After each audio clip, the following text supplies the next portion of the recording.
እሺ ሳሚ ቴንክ ዩ ስለሰጠን ሀሳብ እናወራበታለን እንመለሳለን። ግን ለሌሎችም ስላልሆነ ያንና ሙስሊሙ ይክን ቶክ ሀሳባችሁን እንትን ማለት ትችላላችሁ።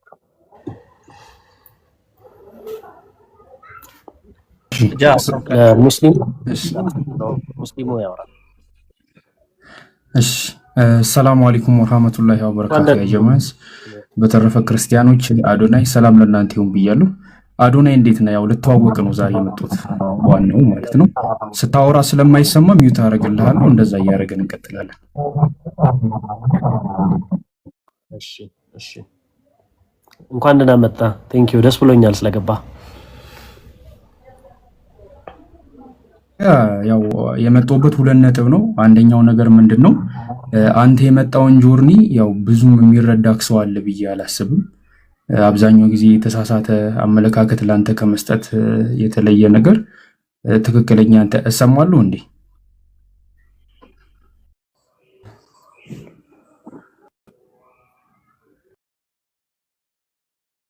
ሰማለጃ ሙስሊሙ ቀጥል። ኔት ነው የተሰማ ነበር።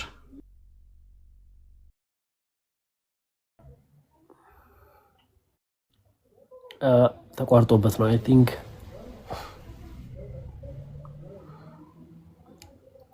ሙስሊሙ ይሰማሃል?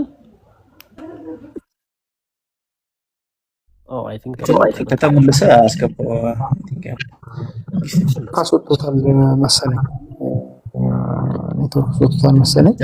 ግን ሮሜ 7ን ከሮሜ 8 ጋር ባንድ ላይ ብታነበው ጥሩ ነው። አዶንዬ እዛ ጋር ስለ እምነት አይደለም እያወራ ያለው እንደ ዓለምን ከለከለ የሚል ነገር የለምና ይሄ በጥንቃቄ ብታየው ጥሩ ነው።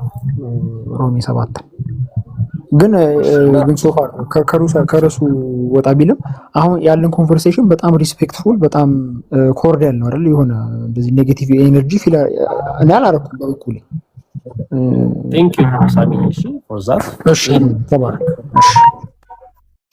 ጃቢር በሚለው አስገባ። ያው ጊፍት የሚሰጥ ማለት ነው የራሱ ነው። ጃቢር ሌላኛው አካውንት ነው ሳቡት ሌላኛው አካውንቱ ነው። ከስር በዚህ አጋጣሚ ደግሞ ከስር ክርስቲያን ወገኖች በእስልምና በኩል ያለውን ሂድበት ብትሉኝ አሁን እሱ አዶኒ ሙስሊም አይደለም። እስልምና ላይ እንዲህ ነው ብዬ ማውራቱ ኢትስ ቢ ፖይንትለስ ከአዶኒ ጋር እያወራንና ከርዕስ ላለመውጣት ብዬ ነው። ችግር የለም ላይ ስታክ እንደክ ጃቢር ፊት ለፊት አልወጣልኝም። እና ልሳበው ሞዴሬተር አድርገኝና ልሳበው አዶኒ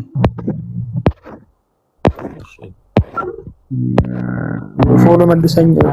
እኔ ፎሎ አድርጌያለሁ አዶኒ ፎሎ መልስልኝና ከዛ በውስጥ መስመርም እናወራለን። በነገራችን ላይ በትሪኒቲ ጉዳይ ላይ መቼ ትገባለህ ፕሮግራም ከያዝክ ልጠይቅህ።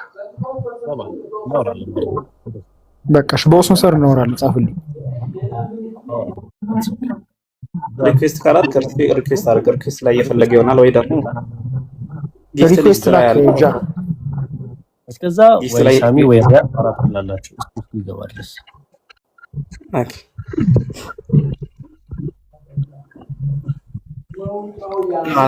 ሰነ መግባት ይፈልጋል። ጥያቄ ካላችሁ ያው እንድታስገባችሁ ነው። ጃ ቶፕ ጊፍት ሊስት ላይ ያለው 10ኛ አካባቢ ላይ ታገኘዋለህ። በሴም አይነት ፕሮፋይል ስለሆነ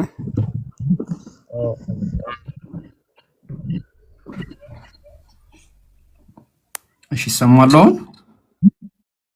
ሰማለሁ።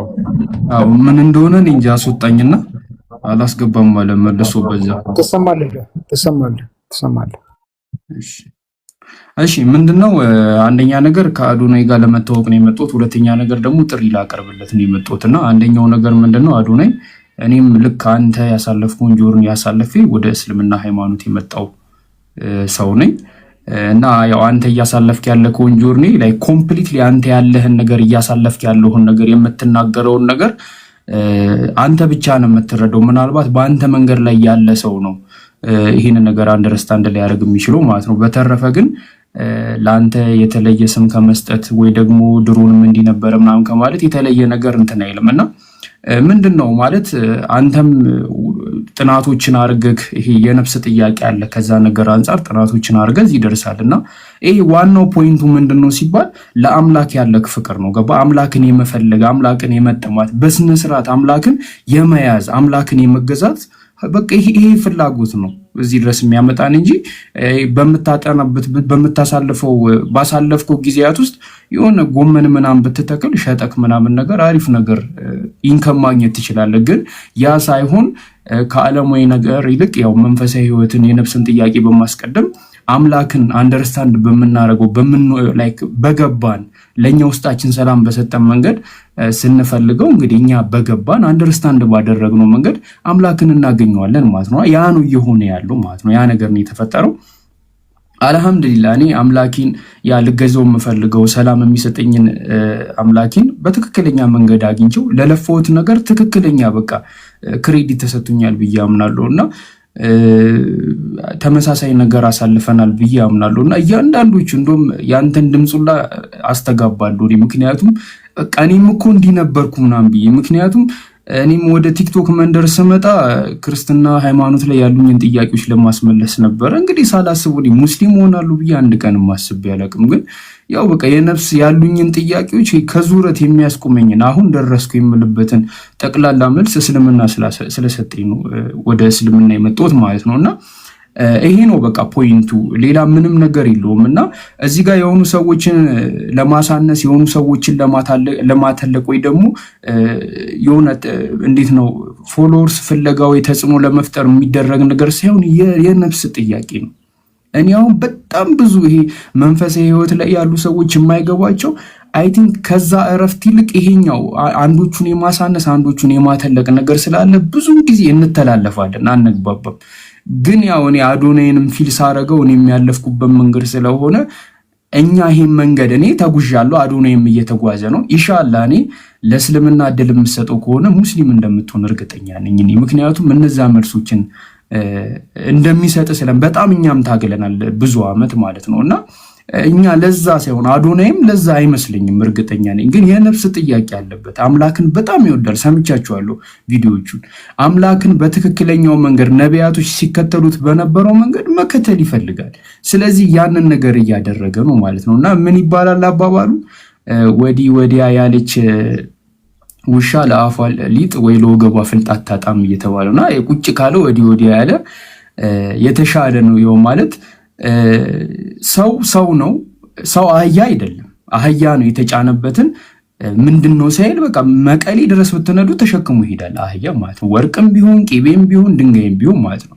እኛ ደግሞ አህዮች አይደለንም። ያው ሁሉም ነገር አይጫንብንም። ስለዚህ ኩዌስችን እናደርጋለን የተጫነብንም ላይክ ክርስቲያን በሆንበትም ሰዓት ሳይሆን እስልምናም ላይ ባለንበት ጊዜ ገብተንም ኢቭን የሆነ ቅር እያለን ወይ ደግሞ ሌሊት ላይ እንጸልይበታለን ወይ በጾም የሚፈታ ነው ብለን የምናልፈው ነገር የለም። ኩዌስችን እናደርጋለን። ያንን ነገር ሊመለስልንና አንደርስታንድ ልናደርገው ይገባል። ካልሆነ ግን ሰላም አይኖርም እና እየተቀበዘበዙ እየተጠራጠሩ ደግሞ አምላክን መገዛት አስቸጋሪ ነው የሚሆን፣ በጣም አስቸጋሪ ነው። በፍርሃት እንኳን ከአምላክ ጋር ይቀርና ከሰው ጋር በፍርሃት ግንኙነት መፍጠር አይቻልም። ገባችሁ አይደለ? ሰው ጠላቴ ነው አይደለም እያላችሁ ከሰው ጋር ግንኙነት መፍጠር በጣም አስቸጋሪ ነው የሚሆንና ስለዚህ ከዚህ አንፃር የዚህ የነፍስ ጥያቄ ስላለብን ይህን ሁሉ እርምጃ የተራመር ነው ማለት ነው። እና አዶናይ ከዚህ በፊት እንዳለው እኔ የክርስቶስ አምላክነትን መካድ ለእኔ ምን ያህል በጊዜው ከባድ እንደነበረን ያውቃሉ። እስልምና ሃይማኖት መቀበል ለኔ ከባድ ነበር። ምክንያቱም የአረብ ሃይማኖት ነው ብዬ ነው የማስበው። ኢትዮጵያዊ ነኝ። ከኢትዮጵያዊነት አንፃር ስለ ኦርቶዶክስ ሃይማኖት ነበርኩ። እንዴት ያሉ ነገሮች እንዳሉ ታውቃላችሁ። ገባችሁ አይደለ? ስለዚህ እኔ እንደውም እስልምና መቀበል በጣም ከባድ ነው ብያችኋለሁ። ከሱ ይልቅ ከክርስትና መውጣት ለኔ በጣም ከባድ ነበር። በህይወቴ በጣም ብዙ ላይፍ ስታይልን መቀየር። እኔ አሁን አዶናይን በጣም ነው የማደንቀው። ምክንያቱም ምን እንደነበረ እናውቃለን። አሁን በዚህ ደፍሮ ማለት ነው እውነትን አስቀድሞ እንዲህ በመውጣቱ ምን ያህል ሰዎች አጊነስት እንደሚሆኑበት ይህ ግልጽ ነገር ነውና እሱ ግን ለፈጣሪ ያለውን ነገር ነው ያስቀደመው ከዓለም ይልቅ ማለት ነውና ከዚህ አንፃር ልትደነቅ ይገባል። እና አዶናይ በዚህ አጋጣሚ ሴሚናሪ ተምረሃል? ለዛም ማቀቅ ከሆነ ሜቢ እኔም ስለተማር ብዙ ጊዜ ይመጣ ነበር። ምናልባት በዛ ይተይል ሊሆን ይችላል። ያው በነግረማውን የምታውቃቸው ልጆች አሉ። እማቀቅ ይመስለኛል እኔም ጊታር ተማሪ ነበርኩኝና ሜቢ ልንተዋወቅ እንችላለን። ሲሪየስሊ አልተማርኩም ሴሚናሪ፣ ግን ወደዛ ጊዜ አቀናለሁ እና ልታይ። ያ ኦኬ እሺ። ኤኒሃው ምንድነው ወደ ሁለተኛው ጃይ በዚህ አጋጣሚ እንደው አሁን አንዲት ነገር ልበል። አሁን ነቢያቶች አምላክን በተከተሉበት ባመኑበት ባመለኩበት መንገድ ብለሃልና የነቢያትና የሐዋርያት የነቢያት አምላክ ማን ነው በሚለው ርዕስ የውይይት ጥሪ ትቀበላለህ? አላህ የነቢያት አምላክ በሚለው ርዕስ ያፉን ችግር የለም ትቀበላለህ? አሁን አይደለም ሌላ ጊዜ ምን ታደርጋለህ መሰለህ? ቤትና ማውራት እንችላለን። የውይይት ጥሪስ መግባት አያስፈልግም። አይ ከውስጥ ምንም የሚያስገባ ነገር የለም። ምንም የሚያስገባ እኔ ቤት ና እኮ አላልኩህም። እኔ ቤት እኮ አልኩህ። እሺ አንዴ ከውስጥ ነው ያልኩህ። እሺ አውራና ጨርስ። እኔም አንተ ቤት አልመጣም። አይ እኔም አንተ ቤት አልመጣም፣ አንተም እኔ ቤት አትመጣም። ማንም ቤት አይመጣም። ሁለታችንም ቤት እንከፍታለን በኮሆስት። ከዛ በኋላ የነቢያትና የሐዋርያት አምላክ ማን ነው? እውን አላህ የነቢያት አምላክ ነው ወይ? ከጥንት የነበሩ ነቢያት አላህም የቁርአኑን አላህ ያመልኩት ነበርን በሚለው ርዕስ ላይ ኢንተርናል ኤክስተርናል ኤቪደንሶችን ጠቅሰን እንነጋገራለን። እኔም አንተ ቤት አልመጣም፣ አንተም እኔ ቤት አትመጣም። እኔ ቤት ና ብዬ አላስገድድህም። ሁለታችንም ኮሆስት እንገባለን፣ እንወያያለን። ምን ታስባለህ? ፌር እንዲሆን ጨረስክ። አንደኛ ነገር አዶናይን ላወራ ነው የመጣሁት። ሁለተኛ ነገር ደግሞ እዚህ ነገር ላይ ማውራት ስለፈለግ ና እኔ ቤት መጥተህ ማውራት እንችላለን። ኢኳል ግራውንድ በሆነ ላይ አታወራም? ይሄ ኢኳል በሆነ ግራውንድ አታወራም? የግድ አንተ ቤት መምጣት አለብህ?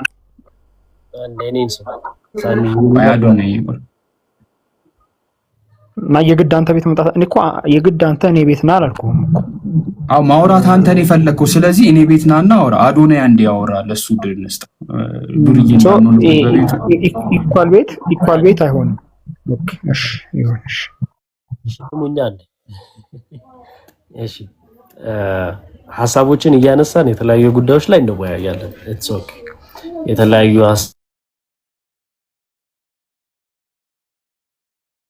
ዛሬ ስለሆነ እኔ አሁን ኦልሞስት ያለኝ 15 ደቂቃ ምናምን ነው፣ 11 ሰዓት መውጣት አለብኝ።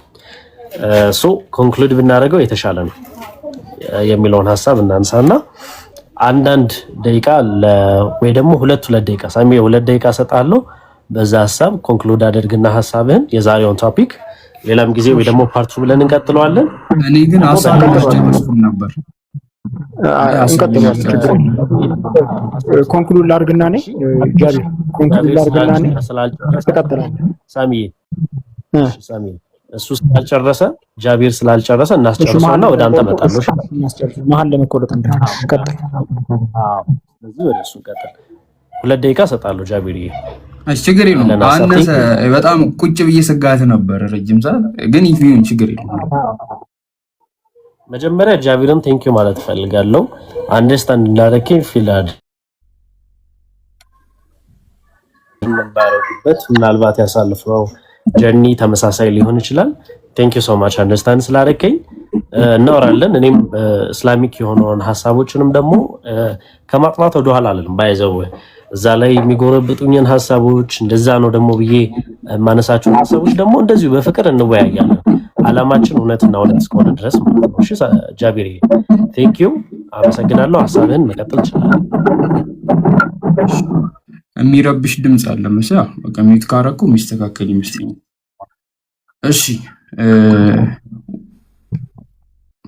አይ ቲንክ የሚረብሽ ድምጽ አለ አሉኝ። አንተ ጋር ሚውት አድርገውና ልቀጥል። ከዛ እኔ እንትን ያስተጋባል። እሺ እና ይሄ ነው ያለው ነገር። ምንድነው አዶናይ በሁለተኛ ነገር የመጣውበት ምክንያት ምንድነው?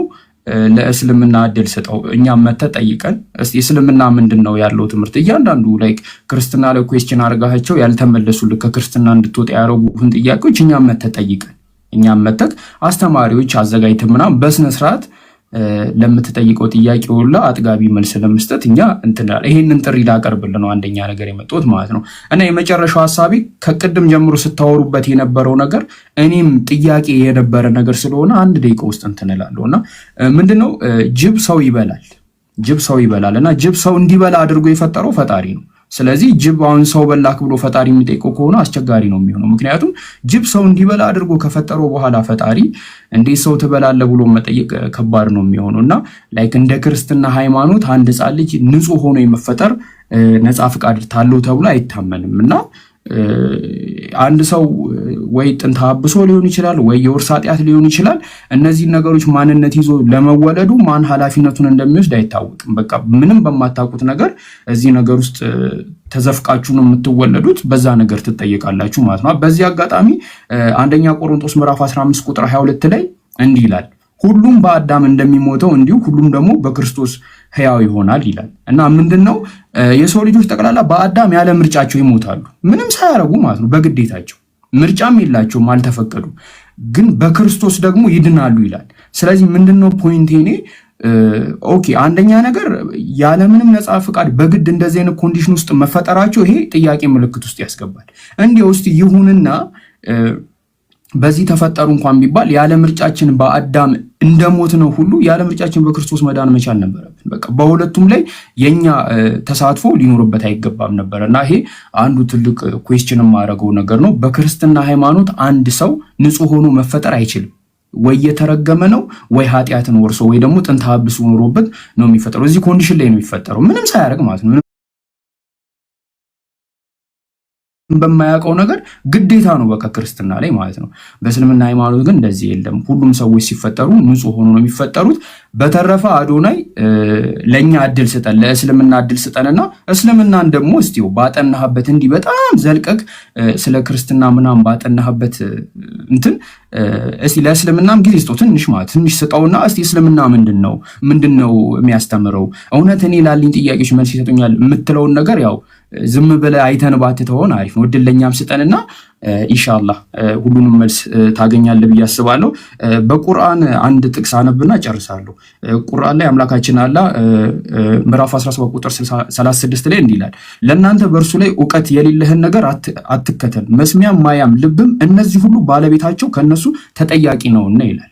ስለዚህ አምላካችን አላህ ምን ይለናል? እኛ እውቀት ያላችሁን ነገር ነው ተከተሉ የተባለው። ምክንያቱም ማያም መስሚያም ልብ እነዚህ ሁሉ ባለቤታቸው ተጠያቂ ነው ይላል። ሰምተህ ነበረ፣ አውቀህ ነበረ፣ አይተክ ነበረ ብሎ አላህ ይጠይቃል። አላህ ደግሞ በማያቅ ሰው ላይ ደግሞ ማንንም ሰው ተጠያቂ አያደርግም። ስለዚህ አሁንም አዶናይ ለእስልምና እድል ስጠው። የሚቻል ከሆነ በውስጥ ተጻጽፈን በስነስርዓት ጊዜ ይዘን አስተማሪዎች መጥተው እስልምና ላይ ያሉን ነገሮች እንትን ብንል አሪፍ ነው። በመጨረሻ ሳሚ ያልከውን ነገር ምንድን ነው? እዚህ ነገር ላይ ከኔ ጋር ማውራት ከፈለክ እቤት ስከፍት መተክ መወያየት እንችላለን። ያው ማውራት የፈለግከው አንተ ስለሆንክ ማለት ነው። በተረፈ በጣም ነው የማመሰግነው። ይሄ ነው ሐሳቤ።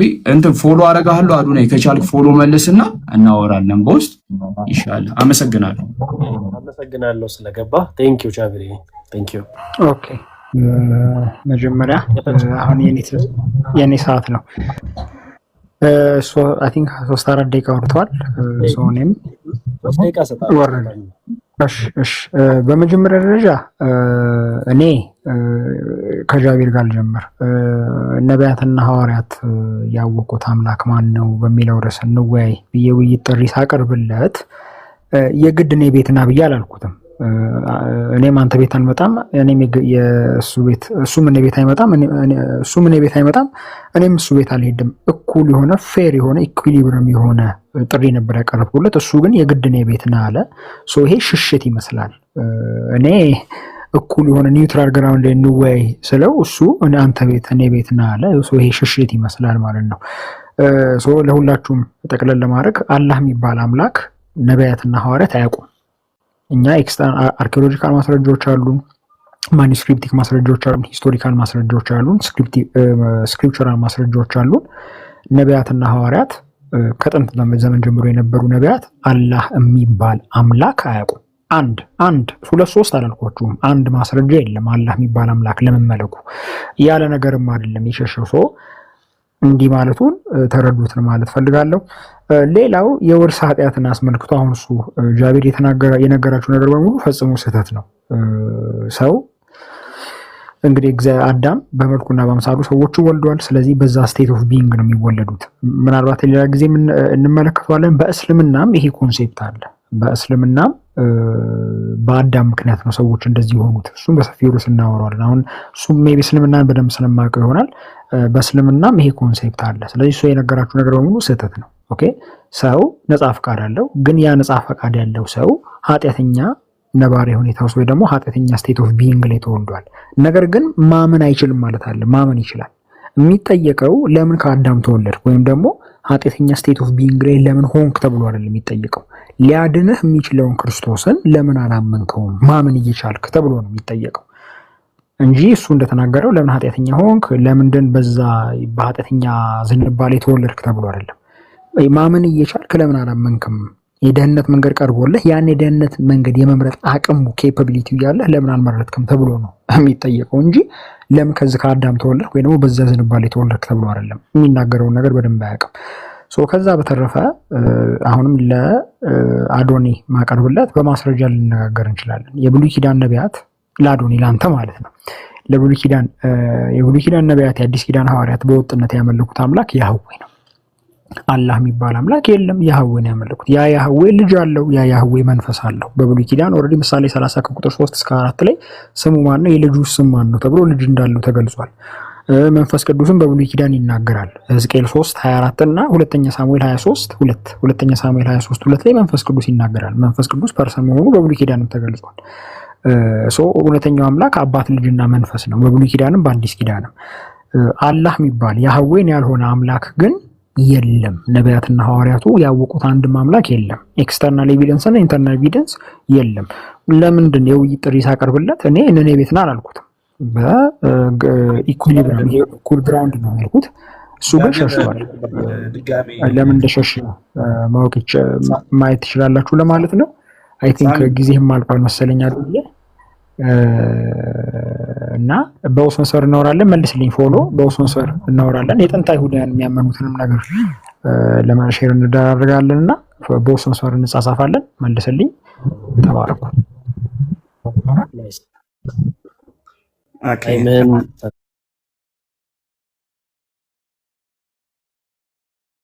አሜን። እዚህ ስለነበርክ በጣም ሳሚዬ ሁላችሁንም እዚህ ሪያንን ጭምር ታይማችሁን ሰውታችሁ ሀሳባችሁን ልታጋሩ ስለወደዳችሁ በጣም አመሰግናለሁ። መጨረሻ ደቂቃ ሰጣለሁ ለአንተም፣ ከዛ እንጨርሳለን። ቴንክ ዩ ሳሚዬ። እሺ አመሰግናለሁ። እናወራለን ሌላ ሀሳቦች ላይ ደግሞ መልስልኝ። በውስጥ ፊልም መልስልኝ። በመጀመሪያ ደረጃ አዳም ገነት ውስጥ ያጣውን እድል አሁን በክርስቶስ እድል አግኝተናል የሚባለው ነገር ፈጽሞ ውሸት ነው። ራሱ ሊሆን አይችልም። እዛ ጋር ገነቱን የዘጋው አምላክ እዚህ ጋር ገነት ይከፍትላል። ኮምፕሊትሊ ሮንግ ነው። ፍሪ ዊል አለ ልንል አንችልም። ለምን እዛ ጋር ፍሬውን እንዳይበላ ዘላለማዊ እንዳይሆን ከልክሎ አባሮታል። በምን በምትገላበት በክሩቤል ሴፍ ዘግቶታል ገነቱን። አሁን የልጄን ልኬልህ ልጄን ገድዬ አንተን አድኜ ከዛ ደግሞ ዘላለም ሕይወት ታገኛለህ ምናምን ቢልህ ዳዝ ሜክ ሴንስ። ራሱ አይምሮ ሰው ሊቀበል አይገባም። ለምን እዛ ጋር ለምን ይዘጋው? እዛ ጋር ነበረ እኮ ነፃ እኮ አዳም። እዛ ጋር ይሄን ሁሉ ሰው ትውልድ ከመልፋቱ ጠግርሮ ለምን ይጠገራል ሰው? አዳም በላው እኔ ለምን ጠገራለሁ? ዋዘር ይዘን እኔ እዛ ጋር ራሱ አይጠገርርም። እኔ እዚህ ጋር ለምን ጠገራለሁ? ለምን ልጆች ያለ ምክንያት ይሞታሉ? ለምን እናቴና አባቴ ያለ ምክንያት ይሞታሉ? ለምን ጀሃነም ይገባሉ? ለምን የዘላለም እሳት ውስጥ ለምን ይገባሉ? ያንን ኩዌሽን ማድረግ አለባችሁ ክርስቲያኖች ራሳችሁ ማለት ነው። ባይብልን ይዛችሁ ላይክ ዘላለም እናገኛለን እንዳትሉ እና እዛ ጋር ላይክ ሌሎች ነገሮች ራሱ ማንሳት እንችላለን። እግዚአብሔር ከሰይጣን ጋር ተባብሮ እንደሚሰራ ማለት ነው። ለምሳሌ አብርሃምን እንወሰደው የጁቢሊ መጽሐፍ ላይ ወይም ደግሞ ጁቢሊስ የሚለው ላይ ማለት ነው። እግዚአብሔር ምን ያደርጋል? አዳምን አብርሃምን ፈትነው ብሎ ማን ያቀርብለታል? ሐሳብ ሰይጣን እግዚአብሔር ሐሳብ ያቀርብለታል። ምን ብሎ አዳም አብርሃምን እንዲፈትነው በምን በልጁ። ስለዚህ ሐሳቡን ራሱ ከማን ያገኘው? ከሰይጣን። ሰይጣኑ ደግሞ ምን ያደርጋል? እግዚአብሔር ደግሞ ምን ያደርጋል? የሰይጣን ሐሳብ ተቀብሎ አብርሃምን ልጁን እንዲያርድ ይፈትነዋል ማለት ነው። እዚህ ጋር ራሱ ጫና ከማን ነው የመጣው? ከሰይጣን ከራሱ ማለት ነው። ኮርፖሬት አድርጎ የሚሰራ ነገር አለ ማለት ነው። ኢዮብ ጋር እንሂድ። ኢዮብ በማን ምክንያት ነው የፈተነው? በሰይጣን ነው። በራሱ በእግዚአብሔር ሐሳብ አይደለም። ሐሳቡ የመጣው ከማን ነው? ከሰይጣን ነው። ያን ሁሉ መከራ ሲበላ መከራውን ያበላው እንዲያለቅስ ያደረገው መጨረሻ ላይ ደግሞ ላይክ ኢዮብ ራሱ እኮ ላይክ ጥያቄ ጠይቋል። ምን አድርጌ ነው ምናምን ማለት ጀመረ፣ አምላክም ማለት ነው። ያን ሁሉ እንዲያስብል ያደረገው ማን ነው? ሰይጣን ነው። ሰይጣኑ ማን ያገረው እግዚአብሔር ነው ፑሽ ያደርገው ቀጥታ አዳም ነው ኢዮብን አይደለም። ሶ እዚህ ጋር የሰው ልጅ ፍሪ ዊል አለው ወይ ልንል አንችልም። ላይ እግዚአብሔር ራሱ ፍሪ እየሰጠ አይደለም፣ ነፃ ፈቃድን ሆን ብሎ እየሰጠ አይደለም፣ ከሰይጣን ጋር ተባብሮ እያስጨነቀ ነው። ሌሎች ጥቅሶችንም ማየት እንችላለን። ዳዊትን ማየት እንችላለን። ለምሳሌ ዳዊት ህዝቡን እንዲቆጠር ማን ነው እግዚአብሔር አነሳሳው ይላል። ሌላ ቦታ ላይ ደግሞ ሄደን ምን እናያለን? ሰይጣን አነሳሳው ዳዊትን ይላል። ከዛ ስንት ሰው ነው የተገደለው በዚህ ምክንያት? 85000 ሰዎች በዚህ ምክንያት ተገደሉ። እዚህ ጋር ፍሪ ዊል አለ? የለም፣ ምንም ፍሪ ዊል የለም። ማን ያነሳሳው የዳዊት ልብ? ሰይጣን ነው። እንትና ላይክ ሁለቱም ጫና አድርጎበት ዳዊት ላይ ዳዊት ከተሳሳተ በኋላ የሆነ ሰዎች ሞታል። ስለዚህ እዚህ ጋር ምንም ፍሪ ዊል የለም። ሰው ላይክ እዚህ ጋር ጫና እንዳለ ታያለ ማለት ነው። ስለዚህ እዚህ ጋር የተበላሸ ታሪክ አለ፣ የተሳሳተ ሮንግ የሆነ ታሪክ አለ። ቀደም ሳሚ ሲያነሳ የነበረው ሌላ ሐሳብ ምን አለ? አንድ አይቃሽ ሳሚ ሲያነሳ የነበረው ሐሳብ ምን አለ? የነቢያት አምላክ ልታወራ ፈልገህ ነው? አንድ ሚኒት ይቀራል። ኦኬ፣ አንድ ሚኒት። ሳሚ ሲያነሳው የነበረው ሐሳብ ምንድነው? የነቢያቶች አምላክ እግዚአብሔር ነው፣ ያህዌ ነው፣ ማነው አላህ አይደለም እያለ ሲናገር ነበርና ያህዌ የሚባለው ለሙሴ ነው የተገለጠው። ከዛ በፊት አብርሃም ሲያመልክ ነበር። በዚህ ስሜ ለአብርሃም አልተገለጥኩም ማለት መጽሐፍ እግዚአብሔር ቃል በቃል ማለት ነው። ያህዌ በሚለው ስም አልተገለጥኩም ማለት። ስለዚህ አምላኩን ስም የማያውቅ ትውልድ ነበረ ማለት ነው፣ አዳምና አዳም ሌሎች ትውልዶች። አላህ የሚለውን ስም ግን በሌሎች በጥንታዊ ማኑስክሪፕቶች ውስጥ እንትን አርጎ ሆኖ እናገኛለን፣ ተጠብቆ እናገኘዋለን። አላህ የሚለው ስም ማለት ነው። በአረማይክ ላይክ ኤሎሃ የሚለው ስም ራሱ በሆነ ጊዜ ላይ ቼንጅድ የሆነ ነው። ኢና ኦን አዳብሮ ያመጡት እንትን ላይክ ምንድነው ፊደላቶች ማለት ነው። ኢና ኦ ዲቨሎፕድ የሆነ ፊደላቶች ናቸው በዕብራይስጥ ውስጥ ማለት ነው። ሶ የኢስተርን አረማይክ ቋንቋ የተጠበቀ ነው። አላህ የሚለውን ስም ጠብቆ አቆይቶታል። ዘሴማስ አረቢክ ደግሞ አላህ የሚለው ስም አለ፣ የአምላክ ስም። ስለዚህ የነቢያት ሁሉ አምላክ ማን ነው? አላህ ነው የሚለው ነው የምናገኘው ከመጽሐፍ ቅዱስ ላይ ከነ ፔሺታ ማኑስክሪፕት መመልከት እንችላለን ማለት ነው። ሶ ኢየሱስም ራሱ ኤሎሄ ኤሎሄ ላማ ሰበቅታኒ የሚለው ራሱ በፔሺታ ማኑስክሪፕት ስናየው አላህ ላማ ሰበቅታኒ ነው የሚለው። ስለዚህ እዛ ጋር የምናገኘው ምንድነው? ኢየሱስ ራሱ ወደ አላህ ሲጮህ ነበር ማለት ነው። ሶ ያንን ሐሳብ እናገኛለን። ከታች ለምትሳደቡ አምላክን እስልምና መሳደብ አምላካችሁ ወይም ደግሞ ክርስትናን ከፍ የሚያደርግ መስሏችሁ ከታያችሁ ተሳስታችኋል። ገብታችሁ ሞግቱ። አዶኒ ሐሳብ አቅርቧል። እኛ ያን ሐሳብ ደግፈን ያወራ ነው። አመሰግናለሁ አዶኒ ለሰጠኝ እድል ቴንኪው። ምናልባት ፎሎ ብትመልስልኝ ደስ ይለኛል። እና ደግሞ የሆነ ወንድም አለ መጽሐፍ ሊሰጥ ይፈልጋል። አገር ውስጥ ከሆንክ መጽሐፍ እንሰጣለን። በእስልምናም በክርስትናም ዙሪያ የተጻፉ በኡስታዞቻችን የተጻፉ አለ። መጽሐፍ እንሰጥ እንፈልጋለን። በመጽሐፍ ቅዱስ መበረዝ ዙሪያ በመጽሐፍ ቅዱስ ምን ያክል ላይክ እውነታው ምን ያክል ሺፍት አድርጎታል የሚለውን ያክል ራሱ የተደበቀ እውነት የሚል አለ። እና ከፈለክ ደግሞ የቁርአን አማርኛ ተፍሲር አለ፣ አንብበ እኛንም መተቸት ትችላለህ። እና ኢትዮጵያ ውስጥ ከሆንክ እንልክላለን። ከውጭ ሀገርም ከሆንክ ደግሞ አብዱ መርካቶ የሚባል ልጅ አለ፣ እናገናኛለን። እሱም በውስጥ ብትነግረኝ ደስ ይለኛል። በጣም አመሰግናለሁ። እኔ አመሰግናለሁ for your time ጊዜያችሁን ሁላችሁም ሰውታችሁ ሳሚ፣ ሪያን፣ ሐሰን፣ ጃቢር ሁላችሁም thank you so much ማለት እፈልጋለሁ። ከሚገባው በላይ ነው ሰዓቴን ዛሬ የተጠቀምኩት። በጣም ሄጃለሁ ግን I want to say thank you ሁላችሁንም። መጨረሻ ኮንክሉድ የማደርግበት ፓርት ግን መጽሐፍ ቅዱስም ሆነ የተለያዩ ሰዎች አስተምህሮ ከጅምሩ ኦሪጂናል ሲን የሚለውን ሐሳብ በፍጹም መጽሐፍ ቅዱስ የሚደግፈው ሐሳብ እንዳልሆነ ዛሬ በጥቂቱ ለመመልከት ሞክረናል። ሌላም ጊዜ ደግሞ እንዲሁ ከተለያዩ ሰዎች ጋር እየተወያየን የምናይ ይሆናል። ከዛ ራሳችሁ ደግሞ ለራሳችሁ የምትወስኑት ውሳኔ ነው የሚሆነው ፋይናሊ። ዛሬ ግን ስለነበረን ታይም እና ስለሰጣችሁኝ ጊዜ አመሰግናለሁ። ድጋሜ እንገባለን። ስለ ስላሴ የምናወራበት ታይም ይኖራል። ስለሌላ ብዙ ቶፒኮች አሉ። እስልምናንም ሆነስትሊ ስፒኪንግ በደንብ አነባለሁ፣ ችግር የለውም። እውነት ብቻ የሚገኝበት ቦታ ይሁን እንጂ ከማንበብ ወደ ኋላ አልልም። ከዚህም በፊት የተወሰነ የሄድኩበት ሂደት አለ ማነሳቸው። እዛ ላይም ጥያቄዎች ይኖራሉ፣ እዛ ላይም እናወራለን፣ እዛ ላይም እንግባባለን። ዋናው ነገር ግን መሆን ያለበት የሰው ልጅ መለየት፣ በሐሳብ መቃረን፣ ጥላቻን መፍጠር የለበትም። ሁሌም ማነሳው ሐሳብና ሁላችሁም እንድትይዙልኝ የምፈልገው ሐሳብ ምንድነው?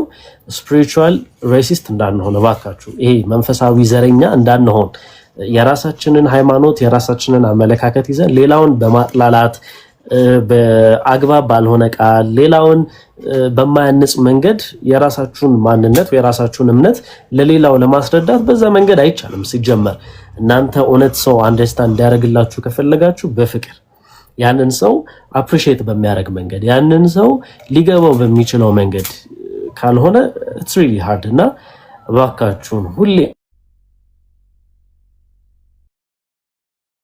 ሐሳብ ከመሆን ባለፈ በጣም ወሳኝና የሚያስፈልገው ነገር ምን እንደሆነ ታውቃላችሁ?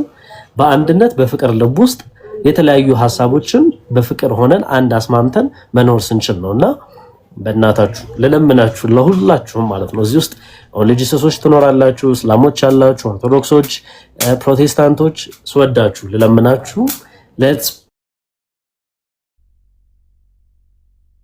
የተለያዩ እየተሰዳደብን እየተረጋገምን አግባብ ያለውን ቃል እየተጠቀምን እርስ በርስ ባካችሁ አንነጋገር። በቃ ዓላማችን ይሄ ትልቅ የሆነውን አምላክ ለማወቅ አይደለ?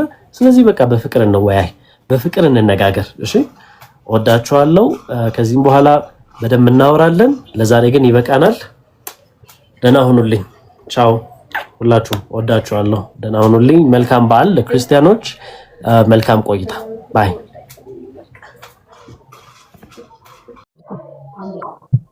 ዕብራውያን 3 ላይ የሚነገር ሐሳብ አለ።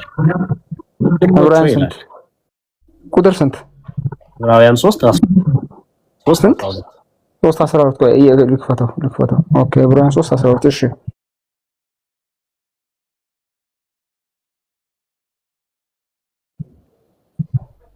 ወንድሞች ሆይ ምናልባት ሕያው እግዚአብሔርን የሚያስክዳችሁ ይላል ክፉና የማያምን ከእናንተ ከአንዳችሁ እንዳይኖር ተጠንቀቁ። ነገር ግን ከእናንተ ማንም በኃጢአት መታለል እልከኛ እንዳይሆን ዛሬ ተብሎ ሲጠራ ሳለ በእያንዳንዱ ቀን እርስ በርሳችሁ ተመካከሩ ይላል። አሁን ልክ በግልጽ ይናገራል። እልከኛ የሚያረጋችሁ ኃጢአት በእናንተ እንዳይኖር ተጠንቀቁ። ስለዚህ ማንን የሚያስክድ? እግዚአብሔርን የሚያስክድ በእናንተ ውስጥ በኃጢአት መታለል እልከኛ እንዳይሆን ይላል። ልባችሁ ስለዚህ ኃጢአት የሚባለው ጉዳይ እግዚአብሔርን የሚያስክድ ነው፣ እልከኛ የሚያደርግ ነው። እዛው ጳውሎስ ደግሞ ሮሜ 7 ላይ ሲናገር ምን ይላል? ሮሜ 7 ከ8 ጀምሮ ማንበብ እንችላለን። ኃጢአት ግን ምክንያት አግኝቶ ሞኝነትን ስሙት በደንብ እዚህ ጋር ኃጢአት ግን ምክንያት አግኝቶ ምኞትን ሁሉ በትእዛዝ ሰራብኝ ይላል። ምኞትን ሁሉ በትእዛዝ ሰራብኝ። ወረድ ብሎ ሐሳቡ ተመሳሳይ ስለሆነ 11 ላይ ኃጢአት ምክንያት አግኝቶ በትእዛዝ አታሎኛልና በእርሷም ገድሎኛልና ይላል። ማን ነው እንዳይወራ ያደረገው? ኃጢአት ምክንያት አግኝቶ በትእዛዝ አታሎኛልና በእርሷም ገድሎኛል ይላል። ገዳዩ ማን ነው? ኃጢአት። ማን ያታለለው? ኃጢአት።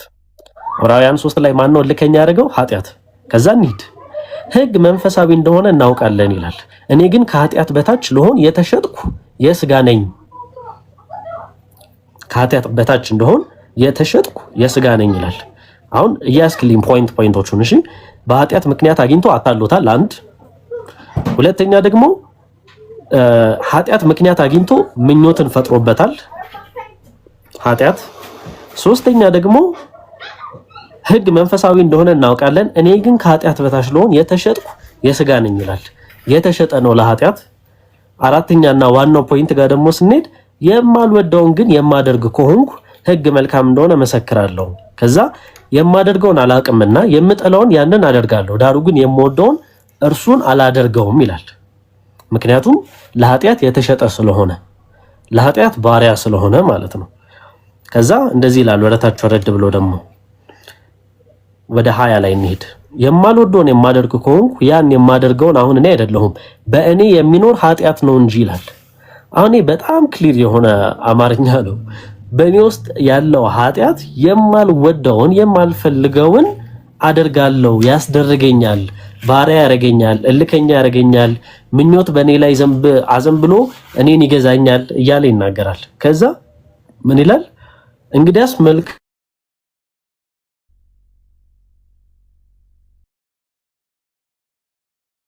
መልካሙን አደርግ ዘንድ ስወድ በእኔ ክፉ እንዲያድርብኝ ሕግን አገኛለሁ ይላል። አሁን ክሊርሊ የምናየው ጉዳይ አለ እዚህ ጋር። በኃጢአት ምክንያት የሰው ልጅ አእምሮ ጨለምተኛ ይሆናል። በሰው ኃጢአቱ በውስጡ ያለው ኃጢአት እልከኛ ያደርገዋል፣ የሚፈልገውን እንዳያደርግ ያደርገዋል። በዚህ ኮንቴክስት መሰረት የሰው ልጆች ለእግዚአብሔር እንዳይታዘዙ ወደ ኋላ የሚጎትታቸው በውስጣችን ያለው ኃጢአት ነው እያለ ጳውሎስ በግልጽ ይናገራል። የምፈልገውን ቅዱሱን የእግዚአብሔር ሕግ እንዳልፈጽም በውስጥ ያለው ኃጢአት ይጎትተኛል እያለ ያለው። ስለዚህ ይሄ ኃጢአት የምንለው ማንነት እግዚአብሔር ሳንፈልግ ከጀኔሬሽን ወደ ጀኔሬሽን እንደተላለፈው ሁሉ ፌር የሚሆነው መቼ ነው? ሳንፈልግ ከዚህ ኃጢአት ማንነት ነፃ ስንወጣ ነው። ምክንያቱም ይሄ ኃጢአታዊ ማንነታችን በራሱ እግዚአብሔርን ፉሊ ኤክስፒሪየንስ እንዳናደርግ የሚጎትት አንድ መሰናክል ስለሆነ ለዛውም አንድ ብቻ እንድናቀለው አልፈልግም። ባይዘው በጣም ትልቅ መሰናክል ስለሆነ ይህ ኃጢአታዊ ማንነት እዚህ ምድር ላይ የምታየው ሰዎች ሁሉ አንድ እውነት ላይ ተሰብስበው 4000 አይነት ሃይማኖት ተከፋፍሎ ክሬት ተደርጎ ሰው በተለያየ መንገድ የራሱን አስተሳሰብና የራሱን አገነዛዘብ ሲያስተምር ሲረዳ በራሱ መንገድ እግዚአብሔር ብሎ ሲያስብ ያለው ይሄ ኃጢአታዊ ማንነቱና የራሱ አመለካከት በገፋው መንገድ ስለሚሄድ። ስለዚህ ይህ ኃጢአት ወዶና ፈቅዶ እግዚአብሔር በራሱ ሐሳብና በራሱ ፍላጎት ከዛ ነቅሎ ካላወጣው በቀር ሰው በእምነቱ በራሱ ፍላጎት ፈልጎ አግኝቶ ፍሪ ዊል ካልከው ችግር ያመጣል። ምክንያቱም ሰው ልጅ በራሱ መፈልግና በራሱ ማምጣትም ስለማይችል ማለት ነው። ልክ ቅድም ያነሳነው ፊልጵስዩስ የሚጻፈው ሐሳብ አለ ራስህ ሰው እግዚአብሔርን መፈለግና መሻት ካልተሰጠው በቀር እግዚአብሔር መፈለግ አይችልም ከጀምሩ። ስለዚህ እግዚአብሔርን መፈለግ ፉሊ ልክ እንደ ፖል ነው ሰው ልጅ መዳን ያለበት። ካልሆነ ሁሉም አሁን ለምሳሌ ፖል እንደ ፖል አሳዳጅ የለም፣ እንደ ፖል ክርስቲያኖችን የገደለ የለም፣ እንደ ፖል ጭፍን አልነበረም። ብቻ ፖል በጣም ኤክስትሪሚስት ነበረ። ዳማስከስ መንገድ ላይ ባይገናኘውና ኢየሱስ ክርስቶስ አይኑን ባይገልጥለት ኖሮ እውነትን መረዳት አይችልም። ያ ነው ፍሪ ዊል ማለት ትክክለኛውን ነገር ፉሊ አንደርስታንድ አድርገህ አሁን ፖል ከዛ በኋላ ያለው ላይፍ ፍሪ ዊል ነው። ክርስቶስን አይቷል፣ ክርስቶስን አንደርስታንድ አድርጓል። ከዛ በኋላ መምረጥ ይችላል። ከዛ በኋላ ክርስቶስን አልፈልግም ቢል መብቱ ነው። የዛኔ ተጠያቂ መሆን ይችላል። ነገር ግን ገና ምንም ሳያይ በሐሳብ ደረጃ የሆነ አምላክ አለ የሆነ እንደዚህ ነው ብሎ አንተ የነገርከውን ነገር ስላልተቀበለ ወይ ክርስቲያኖች የተናገሩትን ሐሳብ ስላልተቀበለ ምንም ባላየው ምንም ባልገባው ነገር ላይ ፍሪ ዊል ነው አልተቀበለም፣ ያ ሰው ሊረዳ አልቻለም ብለህ የሆነ ጀጅመንታል የሆነ ነገር ስትሰጠው it's not free will. Do you think Paul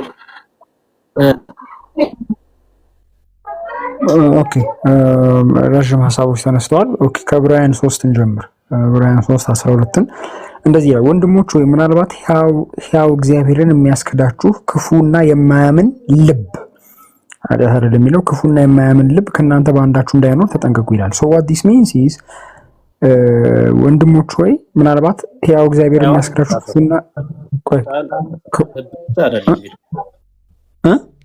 ከዛ ሶስት ጋር ስትሄድ ግን ልብ ብቻ አይልም። ችግር ይመጣበታል።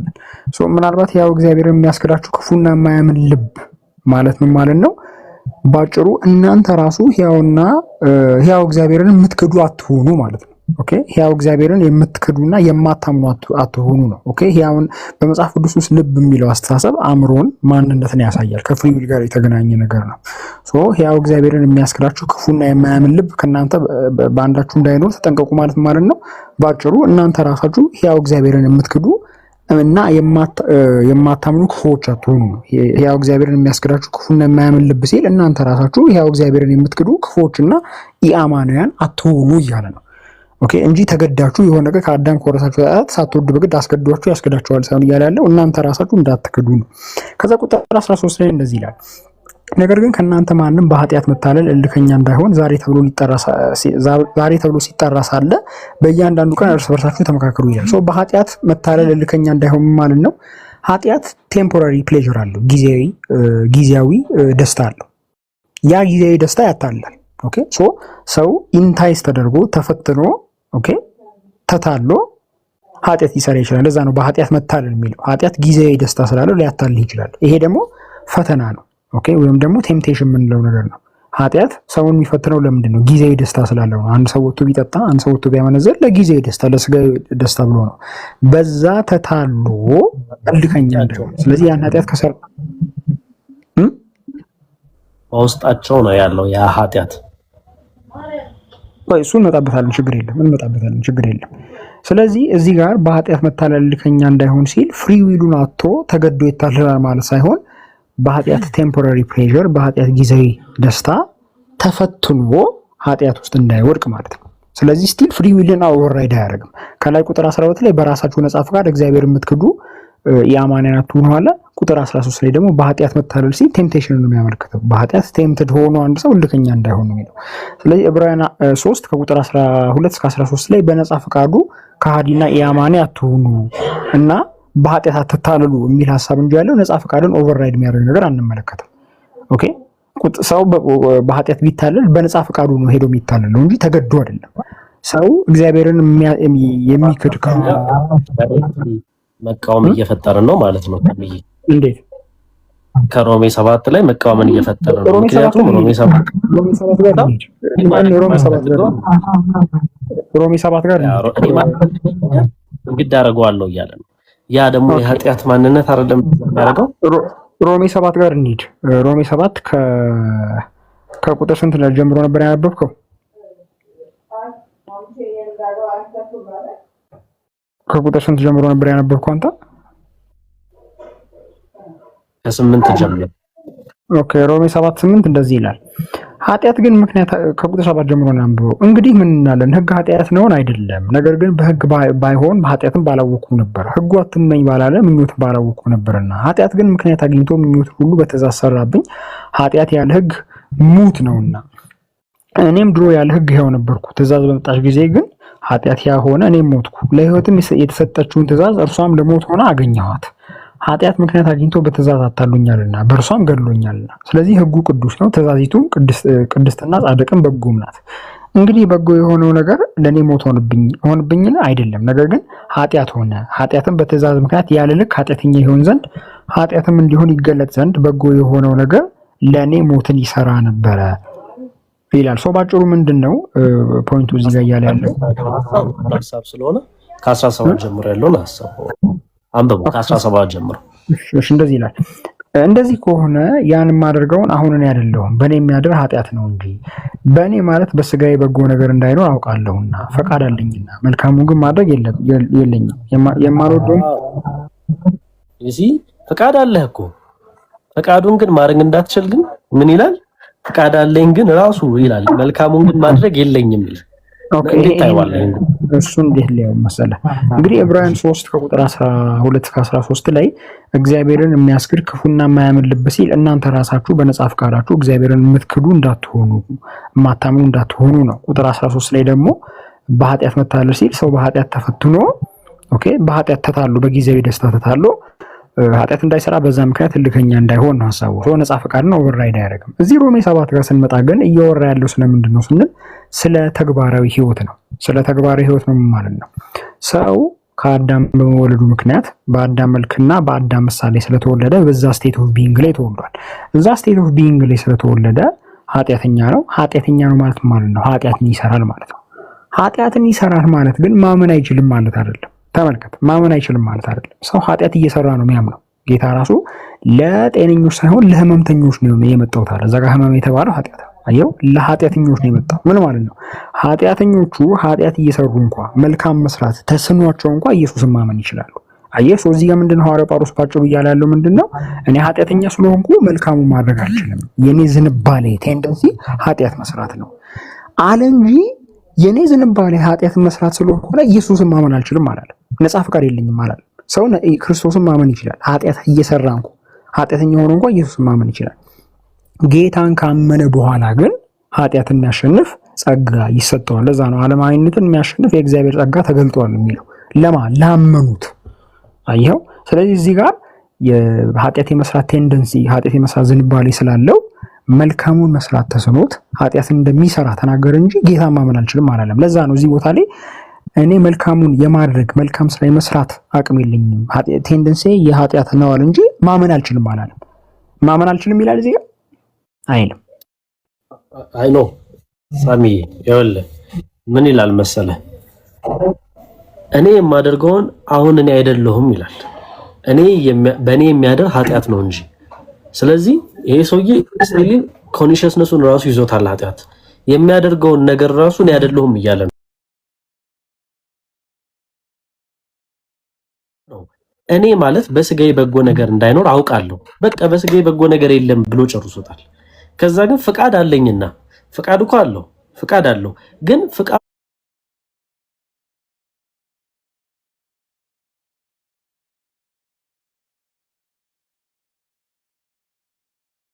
ያውቃል፣ መልካምና ክፉን ይለያል።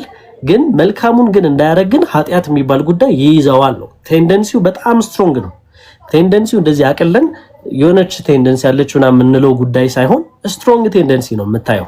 ያ ቴንደንሲ እያወቀ እንኳን ይጎትተዋል ወደ ኋላ፣ ሳይፈልግ ይጎትተዋል። ፈልጎት ብቻ ሳይሆን ሳይፈልግ ማድረግ የማልፈልገውን አድርጋለሁ እያለ ነው። ለዛ ነው አሁን ሰዎች በኃጢአት ማንነት ውስጥ ወደቁ ብለን በዚህ ምዕራፍ መሰረት ስናስብ ማድረግ የሚፈልጉት የጽድቅ ህይወት አለ፣ መኖር የሚፈልጉት እግዚአብሔራዊ መልክ አይነት ህይወት አለ። ነገር ግን እንዳይኖሩ ይጎትታቸዋል። እየፈለጉ ነው። ይኸውልህ ፍቃዳቸው እየፈለገ ነው፣ ውስጣቸው እያሻ እግዚአብሔርን እየናፈቀ እየፈለገ መኖር ግን አይፈልጉም። ስለዚህ ከዚህ የሚያስወጣቸው ሌላ እምነት አለ እያለ ነው ፖል። ስለዚህ ማመን ይጠበቅባቸዋል። ግን ሴንስ የማይሰጡ እዚህ ጋር ነው ሳሚዬ። ሴንስ የማይሰጠው ፓርት ምን መሰለህ? እንዳያምኑ እግዚአብሔርን ፈልገው እንደ እግዚአብሔር ሐሳብ እንዳይኖሩ ወደኋላ እየጎተታቸው ኃጢአት የምንለው ማንነት በውስጣቸው ያለው ኃጢአት ማንነት እየጎተታቸው ካላመናችሁ ተብሎ ደግሞ መጠየቅ ደግሞ ሌላ የቤት ስራ ነው፣ ሌላ ጉዳይ ነው የሚሆነው። እዛው ላይ ደግሞ ሲናገር ምን ይላል? 20 ላይ ምን ይላል? የማልወደውን የማደርግ ከሆንኩ ግን ያንን የማደርገው አሁን እኔ አይደለሁም ይላል፣ በእኔ የሚኖር ኃጢአት ነው እንጂ። እንግዲያስ መልካሙን ነገር አደርግ ዘንድ ስወድ በእኔ ክፉ እንዲያድርብኝ ሕግን አገኛለሁ። በውስጥ ሰውነቴ በእግዚአብሔር ሕግ ደስ ይለኛል። ነገር ግን በብልቶቼ በአእምሮዬ ሕግ ጋር የሚዋጋና በብልቶቼ ባለ ኃጢአት ሕግ የሚማርከኝ ሌላ ሕግ ያለው ይላል። ስለዚህ ይሄ በጣም ለኔ ክሊር ነው። ላይክ ሰው ሮሜ 7 ላይ አጠራ አድርገን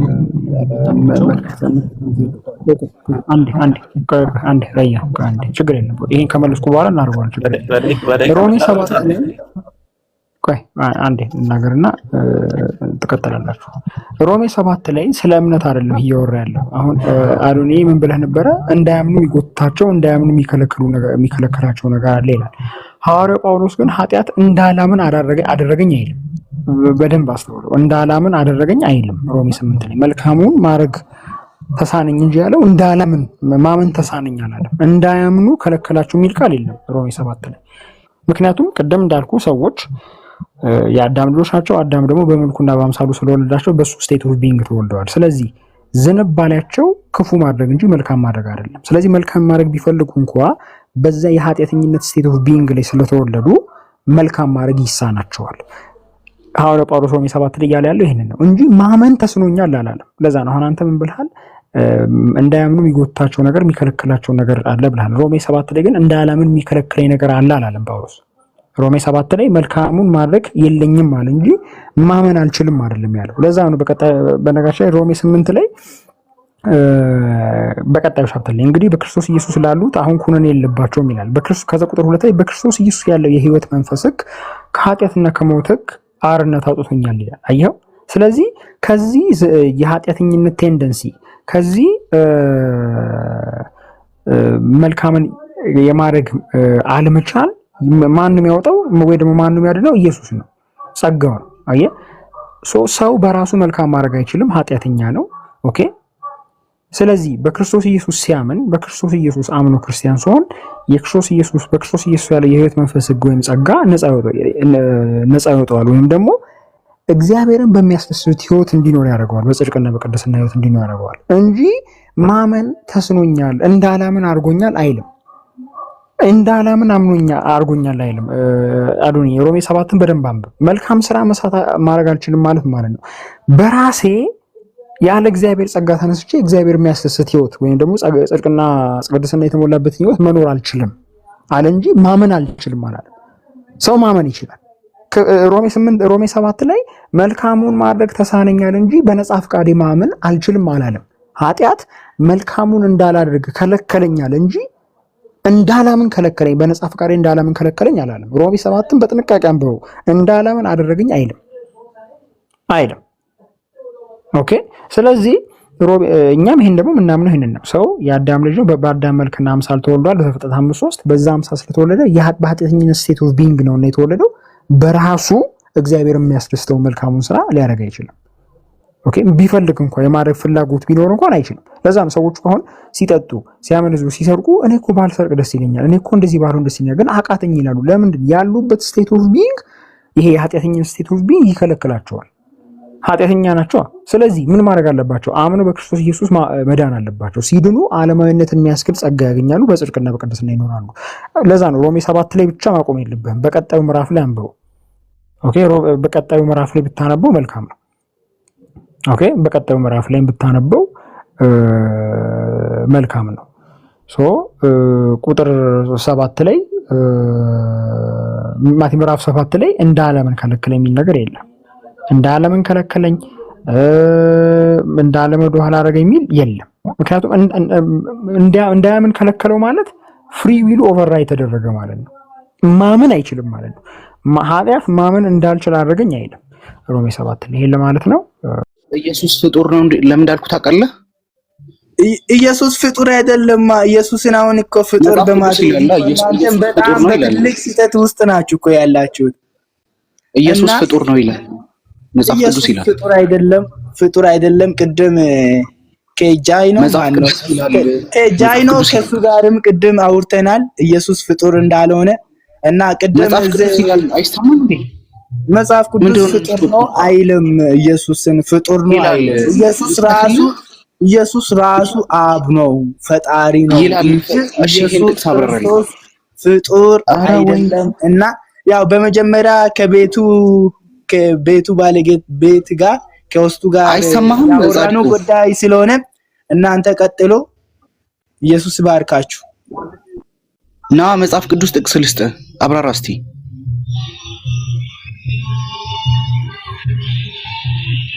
ኦኬ አይ ነን ስቶፕ አውርቶ መውጣት ነበር የፈለገው። እውነተኛው አለ ጆሮ የለውም አይሰማም። ከእውነተኛው ጋር ይቀጥሉ ኪና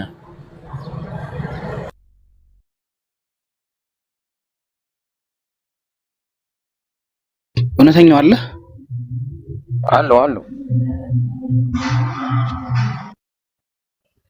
ክርስቶስ ግሬቭ ውስጥ ስንት ጊዜ ነው ያሳለፈው?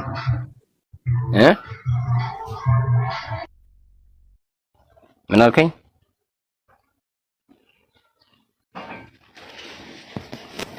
እያወራህ አይደለም? ይሰማል አይደል የሚለው? ያ ክርስቶስ መቃብር ውስጥ ስንት ጊዜ ነው ይሰማል?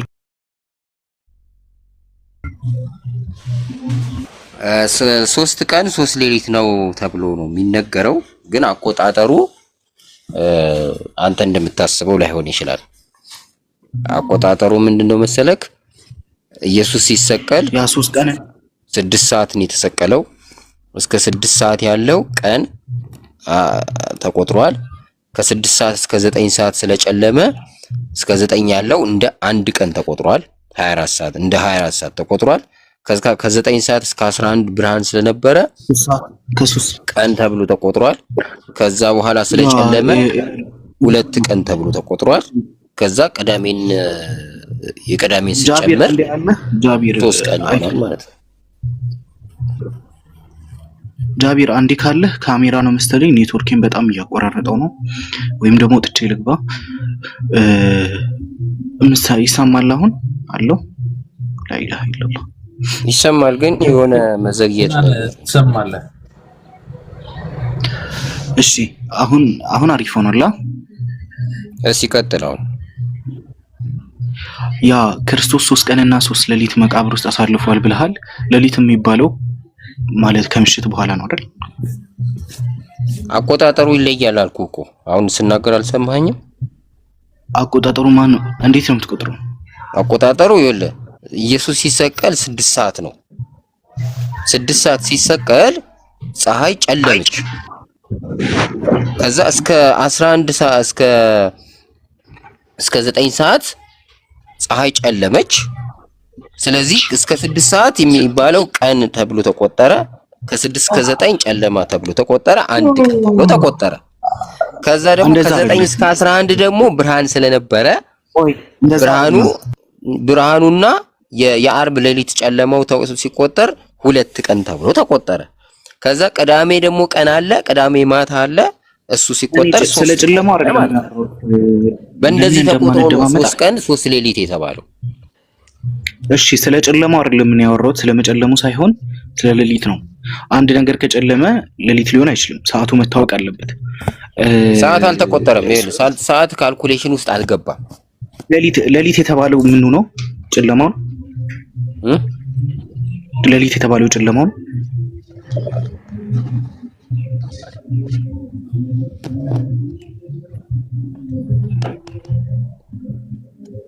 አይሰማም? አቤት። ሌሊት የተባለው ጨለማው ነው። አዎ። እንደገና ደግሞ አንድ ነገር ልጨምርልህ። ምን እንደመሰለ አይ አንድ ጨምርልህ። ሌሊት የተባለው ጨለማው ነው። አዎ ይሄ ከ6 ሰዓት እስከ 9 ሰዓት ያለው እሱ አንድ ሌሊት ተቆጥሯል። አንድ ሌሊት ተቆጥሯል። ከ1 ሰዓት እስከ 6 ሰዓት ያለው እንደ ብርሃን ተቆጥሯል። እንደ ቀን ተቆጥሯል። እሺ እንደዛ አርገህ ቁጠርልኝ። ከጠዋት ስንት ሰዓት ነው ክርስቶስ የተሰቀለው? ከጠዋት እስከ 6 ሰዓት አንድ ቀን ተባለ። ከ6 ሰዓት እስከ 9 ሰዓት አንድ ሌሊት ተባለ። አንድ ቀን አገኘ ማለት ነው። አንድ ቀን አንድ ሌሊት። አዎ ቀን አንዳንዴ ብርሃኑንም ቀን ስለምን ነው ብርሃንም ሆነ ማታም ሆነ ቀንም ሆነ ማታም ሆነ መች ቀን ላይ ነው አንድ ሌሊትና አንድ ቀን ያገኘ ነው? መጽሐፍ ቅዱሱ ማታም ሆነ ጠዋትም ሆነ በሚለው ብንሄድ ጥሩ ነው። መች ቀንና መች ሌሊት ነው አንድ ቀን ያገኘ? አንድ ሌሊት አንድ ቀን ያገኘ ነው? መች ቀን ላይ ነው? ይኸውልህ እስከ 6 ያለው ሰዓት ያለው ብርሃን አንድ ቀን ሲደመር ከ6 ሰዓት እስከ 9 ሰዓት ያለው ጨለማ አንድ ነው። አንድ ቀን ማለት 24 ሰዓት ስለሚባል እንደዛ በዛ ላይ መች ቀን ቀኑ መች? አርብ ከጠዋት እስከ 6 ሰዓት ያለው አንድ ቀን፣ ከ6 ሰዓት እስከ ማታ ያለው አንድ ሌሊት፣ ቅዳሜ ጠዋቱ እንደ 24 ሰዓት ተቆጠረ። እስከ 9 ሰዓት ያለው እንደ 24 ሰዓት ተቆጠረ። ብቻ አርብ ቀን ብቻ አንድ ቀን አንድ ሌሊት አገኘን። ራይት እስከ 9 ሰዓት እንደ 24 ሰዓት ተቆጠረ። ማታ ቀንና ማታ ስለሆነ ብርሃንና አንድ ቀን አንድ ሌሊት አገኘን። አንድ ሌሊት አንድ ቀን አገኘን አርብ ቀን ላይ። ከዛ ደግሞ ከ9 ሰዓት እስከ 11 ሰዓት ደግሞ ብርሃን ሆነ። ከ9 ሰዓት እስከ 11 ሰዓት ደግሞ 2 ቀን አገኘን። በአርብ ቀን ውስጥ ብቻ 2 ቀን አንድ ሌሊት አገኘን። ከዛ ደግሞ ቅዳሜ ጠዋት ደግሞ ማታ ደግሞ አለ የአርብ ማታ ቅዳሜ ጠዋት ጨለማው ጋር ሲደመር 2 ቀን ሆነ። ከዛ ቅዳሜ ጠዋት አለ፣ የቅዳሜ ማታ ደግሞ አለ፣ 3 ቀን አልሆነም ታዲያ? እሑድስ? እንደገና ደግሞ ሌላኛው አቆጣጠር ልንገርህ። ሌላኛው አቆጣጠር ቀን በ24 ሰዓት ተብሎ የሚጀምር አሁንም እኮ ላፊ ነው። ወደ ኋላ ተመልሰን ብና ይኸውልህ አንድ ብቻ ልጨምርልህ። አንድ ብቻ ይኸውልህ አርብ ቆይ ችግር የለውም። እዚህ ላይ የሚጀምረው እንካ ስመኝ ቆይ ቀን አቆጣጠር የሚጀምረው ከማታ ነው፣ ከጨለማ ነው። ማታ ሆነ ጠዋትም ሆነ ቆይ አዳምጣ። የማዳመጥ ችሎታ ይኑር። አዳምጠኛ እንዴ አልፈልግም። እዚህ ላይ እናውራ። ሌላ አቆጣጠር አልፈልግም። ካልፈለክ በቃ እኮ ይኸውልህ። አዎ ይሄ ላይ እናውራ ነው በቃ መልሱ። ያ እዚህ ላይ እናውራ። እዚህ አቆጣጠር ላይ እናውራ። ቀጥል። እኔ ነግሬሃለሁ። ያ ከጠዋት እስከ 6 ሰዓት አንድ ቀን አንድ ያዙልኝ። ከጠዋት እስከ 6 ሰዓት አንድ ቀን፣ ከ6 ሰዓት እስከ 9 ሰዓት አንድ ሌሊት፣ አንድ ቀን አንድ ሌሊት 24 ሰዓት ተቆጠረ ማለት ነው። አዎ ከ9 ሰዓት እስከ ስንት ሰዓት ነው አንድ ሌሊት? ድጋሚ ከ11 ሰዓት እስከ 11 ሰዓት ብርሃን ሆነ። ከ11 ሰዓት እስከ ስንት ሰዓት? ከ9 ሰዓት እስከ 11 ሰዓት ብርሃን ሆነ፣ ወይም እስከ 12 ማለት ይችላል። የሆነም እስክሪፕቶ ይዞ የሚጽፍልን ሰው አይኖርም? የሚደምርልን? ምንም እስክሪፕቶ ያስፈልግም። ከ9 ሰዓት እስከ 11 ሰዓት ወይም እስከ 12 ሰዓት ብርሃን ሆኗል። ከዛ ጨለማ ነው የሚሆነው አይደለ? ስንት ሌሊት አገኘ? እሱ ብርሃን ከቆጠረ የአርብ ማታ ደግሞ አለ። የአርብ ማታው ዋና ኦሪጂናሉ የአርብ ማታ እሺ፣ እንደዚህ ነው። ይኸውልህ ሁለተኛው ነው 24 እንደ 24 ሰዓት ተቆጠረ። ወንድሜ ቀኑ የሚያድን አልመሰለኝም። የሚያድነው እውነተኛውን ማወቅ ነው። ስለዚህ ወደ እውነተኛው ሙሴ ቀኑ ላይ ብዙም አልተሰቀለም ማለት የለም። አሁን አንተ ሶስት አምላክ ስለምትለው ነገር ብታስረዳን ነው ጥሩ።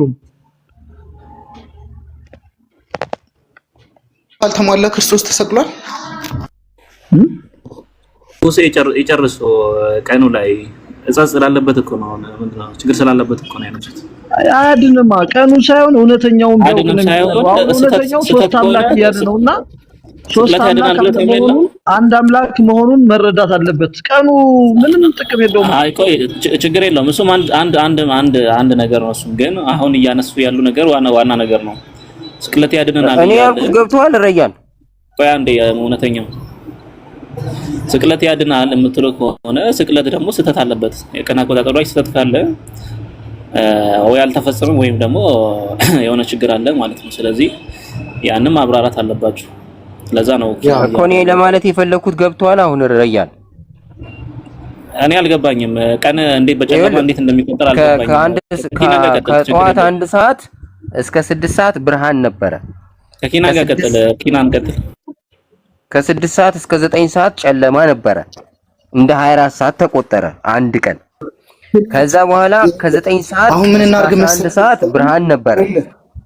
ከዛ ደግሞ ከ12 ሰዓት በኋላ ደግሞ ጨለማ ሆነ። እንደ 24 ሰዓት ተቆጠረ። ለምንድነው ቅዳሜ ጠዋት አለ። የቅዳሜ ማታ ሲጨመር 3 ቀን ሆነ ማለት ነው። ይሄ አይ ደጋግመ ግልጽ የሆነውን ጥያቄ ደጋግመ ጠይቃ ይሰለቻል እኮ ሰው። ያለው ገብቶታል። አንተ ደጋግመ ትጠይቃለህ። ምክንያቱም ማዛግ ነው አይደለም። ደጋግመ ደጋግመው ይኸውልህ በትንቢት ክርስቶስ 3 ቀን 3 ሌሊት መቃብር ውስጥ ማሳለፍ አለበት። ያ ካልተሟላ ክርስቶስ አልተሰቀለም ማለት እንችላለን። ኦኬ ትንቢቱ መሟላት ስላለበት አሁን ምን ታደርግልኛለህ? ከየት ያመጣው አቆጣጠር እንደሆነ ባናቅም ይሄን አቆጣጠር ቀኑን ለብቻ ሌሊቱ ሁለተኛ አቆጣጠር ልንገርህ አልኩ። ደግሞ አልሰማም ማለት አትንገረኝ። የመጀመሪያውን አቆጣጠር እንየው። በቃ ነገርኩ እኮ መጀመሪያ ቀኑን ቆጥረክ 24 ሰዓት 12 ሰዓት 4 ሰዓት ሻርፕ ካልሆነ ብለህ ነው እየቆጠርክ ያለው። በሱ ደግሞ ከሄድክ አዳምጥ። በሱ ከሄድክ ደግሞ እንዴት እንደሚመጣ ልንገርህ። አዳምጠኝ። በሱ አይነት ሂሳብ ከሄድክ 3 ቀን እንዴት እንደሚመጣ ላሳይክ። አዳምጠኝ። አንተ አቆጣጠር እንሄዳልኩ በፈጣሪ ስም እስቲ አዳምጠኝ። ቆይ መጀመሪያ ምን አይነት ሰው ነው? ከዚህ በፊትም የሆነ ቤት አግኝቻለሁ ነው ችክ ያልክ ነገር ነው። አዳምጠኝ መጀመሪያ። አንተ በምትለው ካልኩሌሽን ደግሞ 3 ቀን እንዴት እንደሚመጣ አሳይሃለሁ። ቀን እግዚአብሔር መጀመሪያ ጨለማ ነበር። ከዛ በኋላ ነው ብርሃን ይሁን ሲል ብርሃን የሆነው። ከዛ ማታውን ጨለማ አለው፣ ቀኑን ብርሃን አለው። ስለዚህ አሁን ቀን አቆጣጠር የሚጀምረው ከጨለማ ነው። ስለዚህ አርብ የምትባለዋ ቀን መነሻዋ የሐሙስ ሌሊት ናት ማለት ነው። ከሐሙስ ሌሊት እስከ አርብ ብርሃን ሙሉ ብርሃን ድረስ አንድ ቀን ነው የሚባለው እኮ 24 ሰዓት ነው አይደለም? እውነተኛ 24 ሰዓት መሙላቱ አይደለም የሚፈለገው። ዋናው እነዛ ቀናቶች ተሟልተዋል የሚለው ነው የሚፈለገው። አቡበከር አይደለም 24 ሰዓት መሙላቱ 24 ሰዓት መሙላቱ እዚህ ጋር ምንም ካልኩሌሽን ውስጥ አልገባም። ኦኬ ላሳየህም። 24 ሰዓት መሙላት የሚባለው ፖይንት አሁን ስታወሩበት የነበረው ነጥብ ማለት ነው ከፀሐይ መግቢያ እስከ ፀሐይ መውጫ ያለውን ወይ ደግሞ ከምሽት ተነስቶ እስከ ጠዋት ያለውን ታይም የሚይዝ ነው። ችግር የለውም እንስማማለን እኮ እንደሱ ካልክ ምሽት የሚለው ነገር ምሽት ሐሙስ ምሽት ከአርብ ቀን ጋር ነው የሚቆጠረው አንድ ላይ በቀን አቆጣጠር ከምሽት ነው የሚጀመረው። እንደዛ እንደማይቆጠር ደግሞ አምላክ ራሱ አስተካክሎ አስቀምጦታል። ለምሳሌ ዮሐንስ ዘፍጥረት 1 ላይ ማታም ሆነ ዘፍጥረት 1 እንጀምር እኮ ዘፍጥረት 1 ላይ የተናገረ ያለው ማታም ብሎ የሚያስቀምጠውን ብትመለከተው ምሽት ማለት ነው። ምሽት ደግሞ ለምን ነው የተባለው ከተባለ እነዚህ እንትን ኤሌክትሮላይቶች ሆነው ኢነርጂዎች እንትን ተብለው ምናምን ብርሃን የሚለው ነገር ከመፈጠሩ በፊት መጀመሪያ የነበረው ነገር ጨለማ ነው። ስለዚህ ያንን ጨለማ ነው በዛ የገለጸው ማለት ነው። ከዛ ግን ብርሃን የሚባል አዲስ ኦድ የሆነ ነገር ተፈጠረና ብርሃን የሚል ነገር መጣ ማለት ነው። ብርሃን ይሁን ሲል ብርሃን ሆነ። ከዛ ብርሃን የሚል ነገር ይላል እኮ እግዚአብሔር ብርሃን ይሁን አለ ይላል እኮ ጨዋታው ብርሃን ሆነ። እግዚአብሔር ብርሃኑን መልካም እንደሆነ አየ፣ ብርሃንና ጨለማን ለየ። ከዛ በኋላ ግባ ምን ብሎ ጠራው? ምን ብሎ ጠራው? እግዚአብሔርም ብርሃኑን ቀን አለው፣ እሺ ጨለማውን ሌሊት አለው። ኦኬ ብርሃኑን እግዚአብሔር ቀን መጀመሪያ መነሻ ሌሊት ነው። መነሻው ሌሊት ነው፣ ጨለማ ነው መነሻው። ኖ አይደለም፣ መነሻው ሌሊት አይደለም። ከሌሊትና ከቀን የቱ ይበልጣል? የቱ ይቀድማል? ጨለማ ነው የሚቀድመው። እርግጠኛ ነህ? መጀመሪያ ጨለማ ነበረ ነው እኮ የሚለው። በጣም ጥሩ። ከዛሬ ቀን እና ከትላንትናው ሌሊት የትኛው ይቀድማል? አሁን ዛሬ ምንድነው? ቅዳሜ ነው አይደል? አሁን ዛሬ ቀን ነው። ቀንን ከዛሬ ቀንና ከትላንትናው ሌሊት የዛሬ 24 ሰዓት የሚባለው በመጽሐፍ ቅዱስ ከሌሊቱ ከአርብ ሌሊት ጀምሮ ያለው ነው የሚቆጠር። ከአርብ ሌሊት ጀምሮ እስከ መች ድረስ? እስከ ከቀኑ ማለት ከቅዳሜ ሌሊት ጀምሮ እስከ ቀኑ 12 ሰዓት ድረስ የእሑድ ነው። 24 ሰዓት ማለት ነው። ጥሩ በቃ ችግር የለውም። በአንተ ባልከው እንምጣ። ኦኬ ኢየሱስ ክርስቶስ የተሰቀለበትን እስቲ በዚህ ቀን ስሌት መሰረት አሳየን እስቲ። በዚህ ቀን ስሌት መሰረት ስትሄድ 24 ሰዓት ወይም አንድ ቀን የሚባለው ከሌሊቱ ሐሙስ ሙሉ ጨለማ የአርብ ደግሞ ብርሃን አንድ ቀን ነው። እሺ ኦኬ አንድ ቀን ጥሩ። እሺ ቀጥል አሳየነው። ከዛ ደግሞ ቅዳሜ አለ። ቅዳሜ ብርሃን አለ። ከሐሙስ ማታ እስከ ጁምዓ ቀን ድረስ አንድ ቀን ነው። ኦኬ ኢየሱስ ክርስቶስ ኢየሱስ ክርስቶስ ሐሙስ ማታ ተሰቅሏል? አልተሰቀለም። ኦኬ የጁምዓ አርብ ብለን የምንጠራው ቀኑ ሀፉ ላይ ተሰቅሏል። ሀፍ ስንል 6 ሰዓት ማለት ነው። ስለዚህ በቃ አትቁጠሩ። እሱ ይቆጠራል፣ እንደዛ ይቆጠራል። ለምሳሌ በዛው በ24 ሰዓት ጊዜ ውስጥ ነው የተሰቀለው እኮ። በ24 ሰዓት ጊዜ ውስጥ ነው እንጂ የ24 ሰዓቱም አይቆጠርም። ሙሉ 24 ሰዓት እኮ አልተቆጠረም። በጣም ጥሩ። ስለዚህ 3 ቀን ብሎ የተናገረው ተናጋሪ በጣም ስህተት ነው የሰራው ማለት ነው። አይደለም 24 ሰዓት ግዴታ እኮ። አሁን ለምሳሌ አንድ ሰው ከማታ አሁን ከምሽቱ 11 ሰዓት ቢሞት መቼ ሞተ ሲባል ሐሙስ ቀን። ዛሬ አሁን ሰው ቢሞት ዛሬ ከሞተ እሁድ ነው የሞተው። እሁድ 11 ሰዓት ቢሞት እሁድ ሞተ ማለት አይቀርም። እሁድ ነው የሞተው። ምንም አይገርም። ሌሊትም ቢሞት እሁድ ነው የሞተው ትላለህ። ኦኬ በጣም ጥሩ። እስቲ አንድ ነገር ላሳየ። ዛሬ ለምሳሌ አበበ የሚባል አንድ ጓደኛችን ዛሬ ሞተ። ዛሬ እሁድ አይደል የሞተው? በቃ ዛሬ አሁን በዚህ ሰዓት ነው የሞተው ወይስ እሁድ ቀን? በዚህ ሰዓት 6 ሰዓት አሁን ባለንበት ሰዓት ሞተ። እሺ ከዛ ከ2 ቀን በኋላ ጃቢር መጣና አበበ ከሞተ ስንት ቀን ሆነው ሲል 3 ቀን ሆኖ ነው የምትለው? መቼ ሞቶ? እሁድ ለምሳሌ ከሰዓት ሞተ። በዚህ ሰዓት ያው ኢየሱስ በዚህ ሰዓት ገና አልተሰቀለም ነበር፣ ወደ ፍርድ እየቀረበ ነበረ። ችግር የለውም ፎር ዘ ሴክ ኦፍ አርጊመንት ይሁን። 3 ቀን ሆኖ ነው ከሞተ የምትለው? ማክሰኞ ላይ ያው 3 ቀን ሆነ። ምን የጠየቅኩህን ጥያቄ አድምጥ።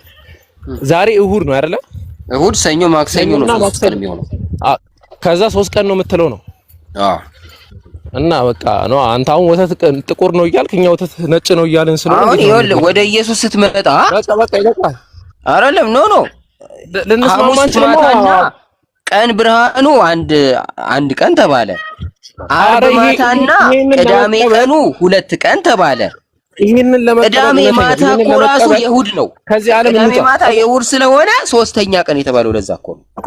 እኛ ከዚህ ዓለም እንውጣና አሁን አንተ የምትለው ነገር ለመቀበል ከዚህ ዓለም ወጥተን አእምሮአችን በቃ ደደብ ነው፣ ይሄ አእምሮ አይሰራም ብለን ማስቀመጥ መቻል አለብን። የክርስትና አብዛኛው አስተምሮ እንደዚህ ነው። አሁን ግልጽ እኮ የሆነ ነገር ነው። አይ እሁድ ከሰዓት አገባቢ ነው የሆነው፣ ያው 2 ቀን እንደዛ ነው የሆነው ብለህ ነው እንጂ የምትናገረው 3 ቀን ብለህ አትናገርም። የትም ያሌለ ነገር ነው። በመጽሐፍ ቅዱስ አቆጣጠር ከጨለማ ነው ቀን የሚጀምረው። አረ ለምን ከጨለማ ለምን ከድቅድቁ አይሆንም? አይገናኝም። ከጨለማ ሆነ ቁጥር ስንት ይመጣል እኮ? ጨለማው ያልተሰቀለም አለ፣ የዓርብ ጨለማ አለ፣ የቅዳሜ ጨለማ፣ 3 ጨለማ አገኘህ እኮ። ከጨለማ ውጣ። ኢየሱስ አልተሰቀለም ጨለማ ላይ። በዛ ሰዓት እሱ አልተሰቀለም ነበር። በጨለማም ባይሰቀል ብርሃኑና ጨለማው ነው ቀን የሚባለው።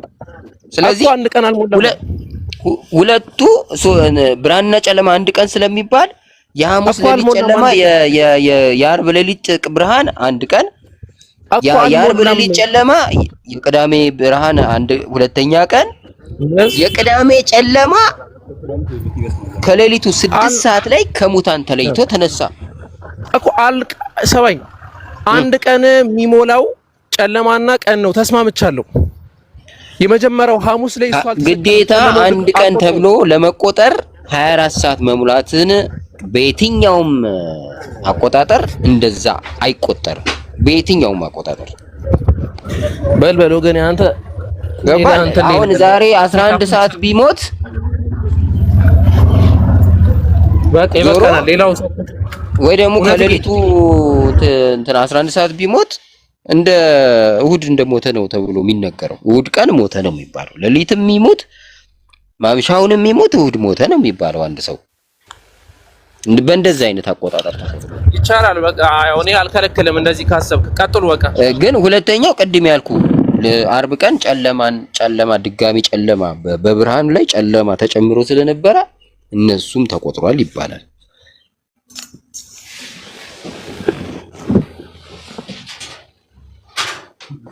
ታርግ ትንሽ እውነተኛው ሌላ ሰው ካለ ይቀጥል። ሌላ ክርስቲያን ካለ ክርስቲያኖች አንድ ቁጥር ጻፉና ትገባላችሁ።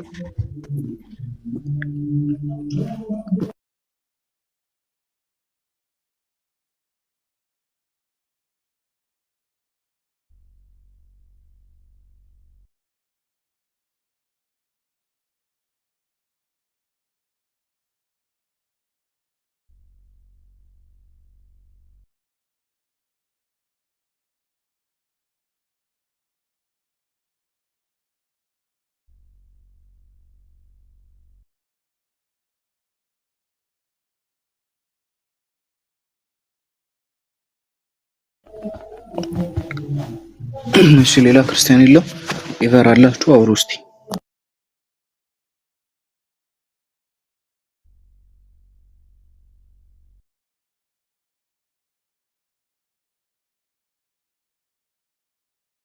ረያን አለ እንትን ግን እኔ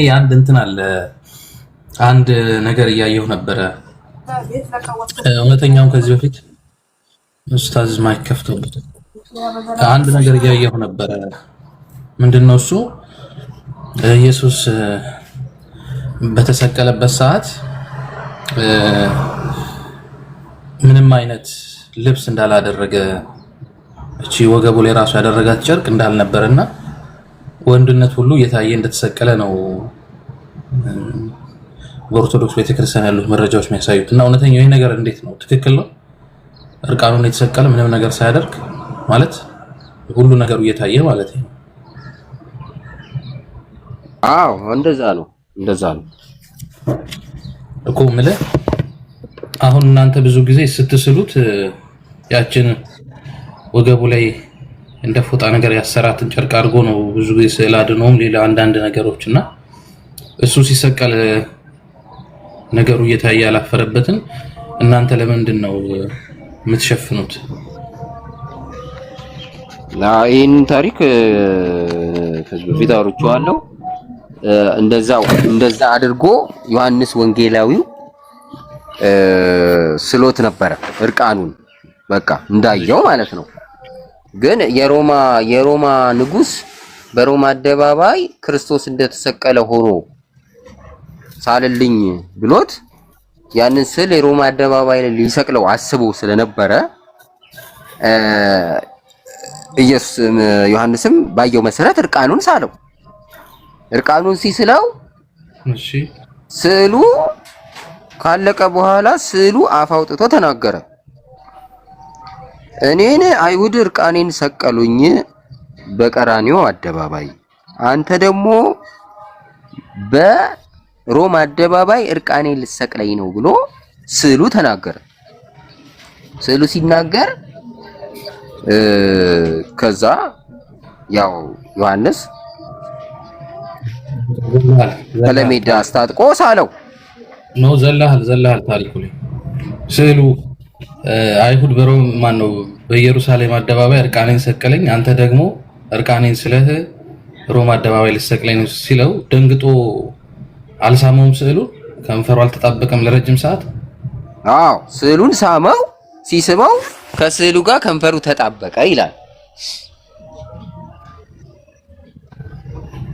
እኮ። እሱን ዘለድከው እውነተኛው። እሺ ቀጥል። አዎ ከዛ በኋላ ለረጅም ሰዓት ተጣብቆ ቀረ።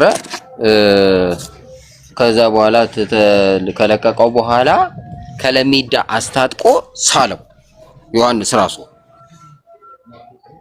ከዛ ሮም አደባባይ ተሰቀለ ስዕሉ ማለት ነው።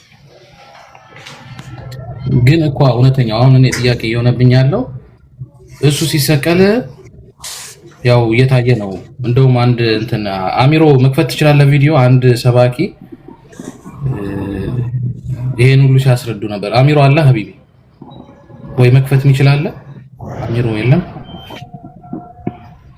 አንድ ሰባኪ ሁሉ አዳምና ሔዋን በገነት ፍሬውን ሲበሉ እንደተራቆቱት እሱም ራቁቱን ሆኖ ነው መስቀል ላይ የተሰቀለው። ወንድነቱ ሁሉ ታይቷል በአደባባይ ነው ያሉት። አዎ እኮ ታዲያ ለምን ስትስሉ ዝም ብላችሁ ወይ ይሄ በእንጨትም ስትቀርጹት ኢየሱስ ነው እንደዛ አትሳሉ ብሎ የተናገረው ለዮሐንስ እርቃኔን አድርጋ አትሳለኝ አለው። ከዛ በኋላ ቆመ በቃ። ራሱ እርቃኑን ተሰቅሎ መልሶ ራሱ እንትን አትበሉ አትሳሉኝ አለ። አዎ በጣም አስቸጋሪ ነው እውነተኛነት። ለመሰለክ አሁን እርቃን ተሰቅሎ አካሉ አፍረተ ስጋ የታየ ሲሰቀል ስታይ የሰው ልጅ ባህሪ ታውቃለህ አይደለ? ሴሰኛ ትውልድ ስለሆነ ሰው የሚያስበው ቀጥታ አይኑ የሚያርፈው የሴሰኝነት ሐሳቡ ላይ ነው የሚያርፈው። ያን ሐሳብ ለማስቀረት ተሸፈነ። ማሰብ ያለብክ ስላንተ መሰቀሉን ነው እንጂ እንዳንተ ብልት መኖሩን አይደለም ማሰብ ያለብህ እኮ። ቆይ እውነተኛው አንተ አምላክህ አይደለም? አምላክህ ነው። እንደዛ እንደተሰቀለበት ስለህም ይሁን ቀርጸህም ቢሆን በእንጨትም መስቀሉ ይቀርጻል። ቀርጸህ እንደዛ አንገት ላይ አድርገህ ብትሄድ ምን ብትል እንደዛ አይነት መጥፎ አስተሳሰብ እንዴት ሊኖር ይችላል? ማለት የአምላክህ ነው ብታየው እንዴት መጥፎ ነገር ይታሰባል? በቃ ሴሰኛ ትውልድ ነው። ሴሰኛ ትውልድ አንድ ቀን ምን ሆነ መሰለ? እኔ ቆሜ ከሰኑ ጋር እያወራው ነው። አንዲት ሴት ታልፋለች። ስታልፍ የፓንቷ ቅርጽ ቀሚሷ ላይ ይታያል። የተጣበቀ ቀሚስ የሚለብሱ ታውቃለህ አይደል? ፓንታቸው ይታያል። አሁን ምንድነው የሆነው? ልጁ ከኔ ጋር ማውራቱን ትቶ ምን እንዳልታውቃለህ እንትኗ አለ ያ አፍረተ አካሏን ጠራ። እንትኗ እያለ አልጠራም። እኔ እዛ ቆሜ ደነገጥኩኝ። በቃ እንትኗ አለ ገባ ሰው ማለት ነው። ሴሰኛ ስለሆነ ሚያየው የሴሰኝነት ሐሳብ ላይ ነው። ስለዚህ እሱን ለማስቀረት እናንተም ታውቃላችሁ። እኔ ሙስሊሞች ነው የማደንቀው። ሙስሊሞች አሁን ምናችሁም አይታይም። ገባክ? ሴትን አሁን የሙስሊም ሴት ስታይ አሁን ሰውነቷን ነው የምታየው እንጂ ሌላ ሐሳብ ውስጥ አትገባም። በዚህ አሁን እኔ ያደንቃለሁ። ሚውት አርጉት ያ ጀማ ይሰማል። ኧረ በቃ አንተ አሁን ምንም ነገራችሁ እንዳይታይ ሴቶች አለባበሳቸውን ክድንድን የምታረጉት ለምንድን ነው? ሲስተም የመወታን እንደሚመስለው እኔ እኮ ነው የምመውት። ቆይ እውነተኛው ተረጋጋ እንጂ እንዴ 500 ምናምን ሰው አለ። የግል ስሜት ቆይ ተረጋጋ። እውነተኛው ቆይ ሰላም ብያለሁ። እንዴት ነህ? ቆይ አትመውቱት። ቆይ ተረጋጋ። መፍራት አይደለም ስለሚታወራው ነገር ተጠንቀቅ። እዚህ ጋር ያሉት ኡስታዞች አሊሞች ናቸው፣ ምሁሮች ናቸው ያሉት እዚህ ማለት ነው። እኛ እንደፈለግን ስለ ስሜታችንና ስለ ግል ፍላጎታችን ማውራት የለብንም። ለትምህርት ቢሆን ሴቶች የሚሸፋፈኑት ከተገለጹ ሌላ ስሜት እንደሚከቱ ስለሚከቱ አይደል እንዴ? እኮ ገባኝ። ስለምናወራው ነገር እንጠንቀቅ ነው። ስለዚህ ጉዳይ ላይ ተጠንቀቅ እኮ ነው ምን ነገር ያለውት እኮ ሴት ስትገላለጥ የምታስበው እውነተኛው ሌላ ስሜት ነው የምታስበው። ቃላት አጠቃቀምህን ቆይ እውነተኛው ቃላት አጠቃቀምህን አስተካክል ነው በቃ ምን ተጠቀምኩ እኔ ቃል በቃል የሴት እንትና አልተናገርኩም እኮ እውነተኛው በቃ የራስን የግል ህይወት ያጋጠመን ተውና በሃይማኖታችሁ የምታምኑትን ብቻ አስረዳን። አሁን ይሄ ስለ ኬለ መዳሪያው ነው ያነሳሁት። ይሄ ስለ ኢየሱስ ሲሰቀል ሙሉ ለሙሉ እርቃኑ እንደተሰቀለ ወንድነቱ እየታየ እንደነበረ አንተ ደግሞ አሁን ያልከው ያው እንግዲህ ዮሐንስ መጥምቁ እንደሳለው ነው ያስረዳህን። እሱ በሚስለው ሰዓት ስዕሉ አፍ አውጥቶ አይሁድ በአደባባይ እርቃኔ ሰቀለኝ፣ አንተ ደግሞ በሮማ አደባባይ ስለ እርቃኔ ልትሰቅለኝ ነው ብሎ ስዕሉ ሲናገር ደንግጦ ሳመው፣ ከንፈሩ ተጣበቀ ከስዕሉ ጋር። ከዛ ከለመዳች ጨርቁን ወገቡ ላይ ያለችውን ጨርቅ አድርጎ ሳለው። ከዛ እንደዛ ቀጠለ። ከዚህ በኋላ ባለው ስዕል ወይ ደግሞ ይሄ ቅርጽ ስትቀርጹት በዛ መልኩ ቀጠለ እያልከን ነው። በቃ ተግባባን እኮ ተስማማ። አሁን ጥያቄያችን ምንድነው? እሱ ያላፈረበትን እናንተ ለምንድን ነው የምታፍሩት ነው እውነተኛ። እሱ ራሱ ከዚህ በኋላ እንደዚህ እኛ እኮ አይደለም እኮ አፍረን የተው ነው። እሱ ራሱ ኢየሱስ ከለሜዳ አስታጥቅሳለኝ አለው። ለምን ሰው መሰቀሉን ሳይሆን የሚያስበው ሁሌ ስለሱ አፍረት ነው የሚያየው በቃ። ምክንያቱም ሴሰኛ ትውልድ ስለሆነ አመንዝራ ትውልድ ስለሆነ ሴሰኛ የሴሰኝነት ሐሳብ ነው የሚያስበው ሙሉ እርቃኑ ከተሳለ።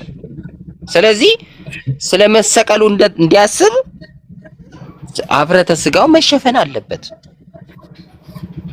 እሺ ወተኛው አይ ቲንክ እንጀራ ሰላም አለይኩም እንትን አለ መሰለኝ ጥያቄ አለ። ወአለይኩም ሰላም ወራህመቱላሂ ወበረካቱ።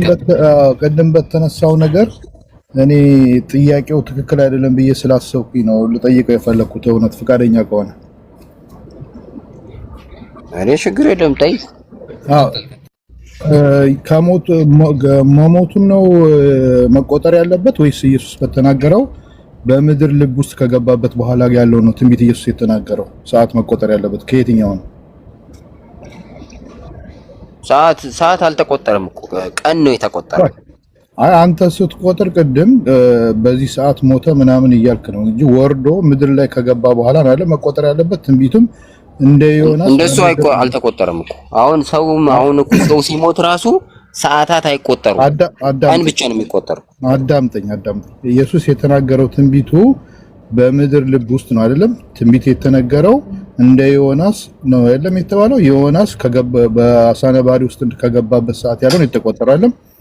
እንጂ ገና ከመግባቱ በፊት ወደ መርከቡ ሲወጣ ምናምን ተብሎ አልተቆጠረም። ልክ አሳ ነባሪ ውስጥ ከገባ በኋላ ነው አይደለም የተቆጠረው? ያንን ነው ኢየሱስ የተናገረው አይደለም?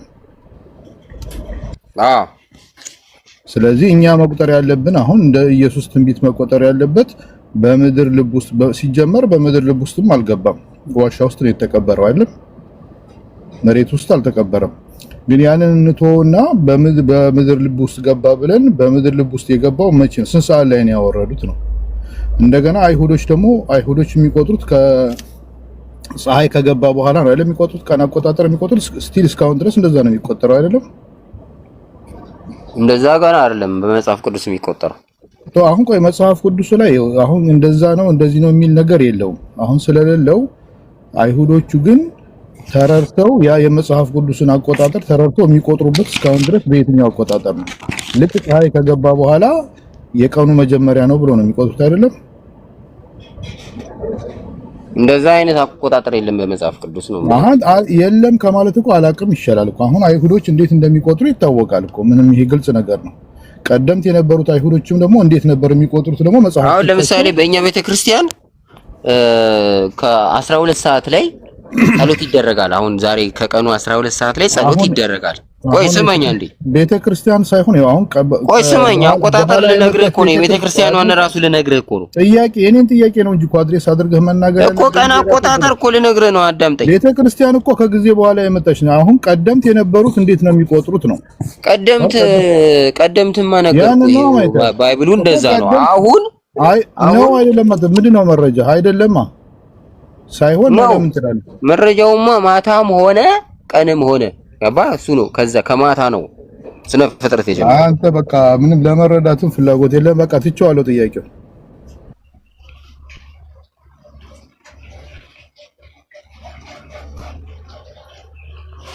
ዛሬ አሁን 11 ሰዓት ላይ ራሱ ምን ጸልየው ውዳሴ ማርያም የሰኞን ነው ውዳሴ ማርያም ምን ጸልየው ዛሬ 11 ሰዓት ላይ አሁን ይጸልያል የሰኞ ውዳሴ ማርያም ነው የሚደገመው ምክንያቱም ከመሸ በኋላ ወደ ነገ ነው የሚቆጠረው እውነተኛው ረያን እግዚአብሔር የፈጠረው ቀን ምን አይነት ቀን ነው ማታና ጨለማና ብርሃን በጨለማና በብርሃን ነው የሚለየው ቀን አንድ ቀን የሚለው እኮ ጨለማና ብርሃን ነው ጨለማን ሌሊት አለው ማታም ሆነ ጠዋትም ሆነ አንድ ቀን አለ ጨለማና ብርሃን አንድ ቀን ተብሎ ነው የሚቆጠረው ስለዚህ አሁን ራሱ አሁን ባለንበት ህይወት ከመሸ በኋላ ወደ ነገ ነው የሚቆጠረው ወላታ እሺ ወደ ነገ ነው የሚቆጥረው እኮ እሺ አሁን ልጠይቅህ ማለት ስለዚህ ሐሙስ ማታ ጀምሮ እስከ ዓርብ ቀን ድረስ ወደ ነገ ነው የሚቆጠረው እድል ስጠና ምን ሆነ ነው ዮናስ አሳ ነባሪ ወርቅ ሲገባ እዛ ቀንና እንትን ነበር አሳ ነባሪ ሆድ ውስጥ ምን አሳው ነባሪ ሆድ ውስጥ እያለ ቀንና ሌሊት እንዴት ነበር ሲቆጥር የነበረው እሱ እንዴት እንደተቆጠረ አናውቅም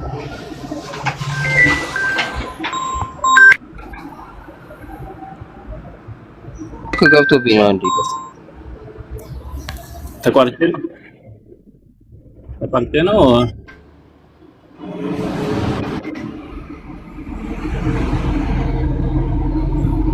በታርፍ ነው የሚሻለው እንደውም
ጀማ አውሩ ሌላ ክርስቲያን ካለ ይገባው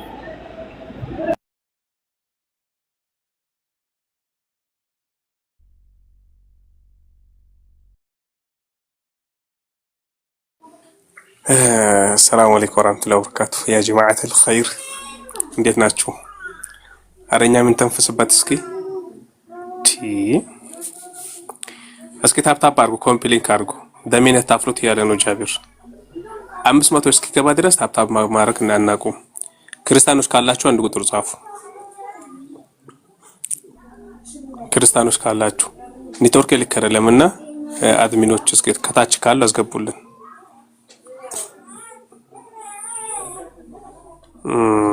ቲ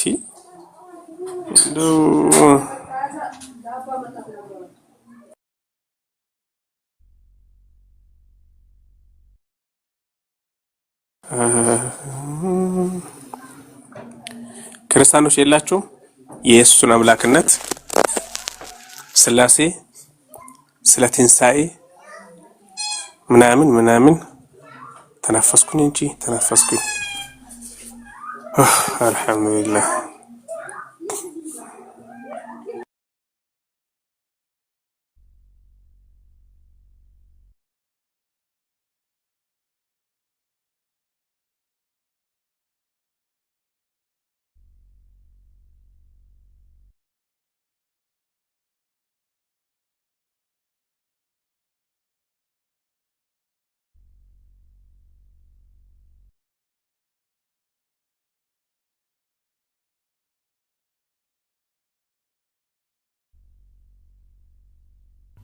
እሺ ትቆያላችሁ ወይስ ልውጣ? የምትቆዩ ከሆነ ለተውላችሁ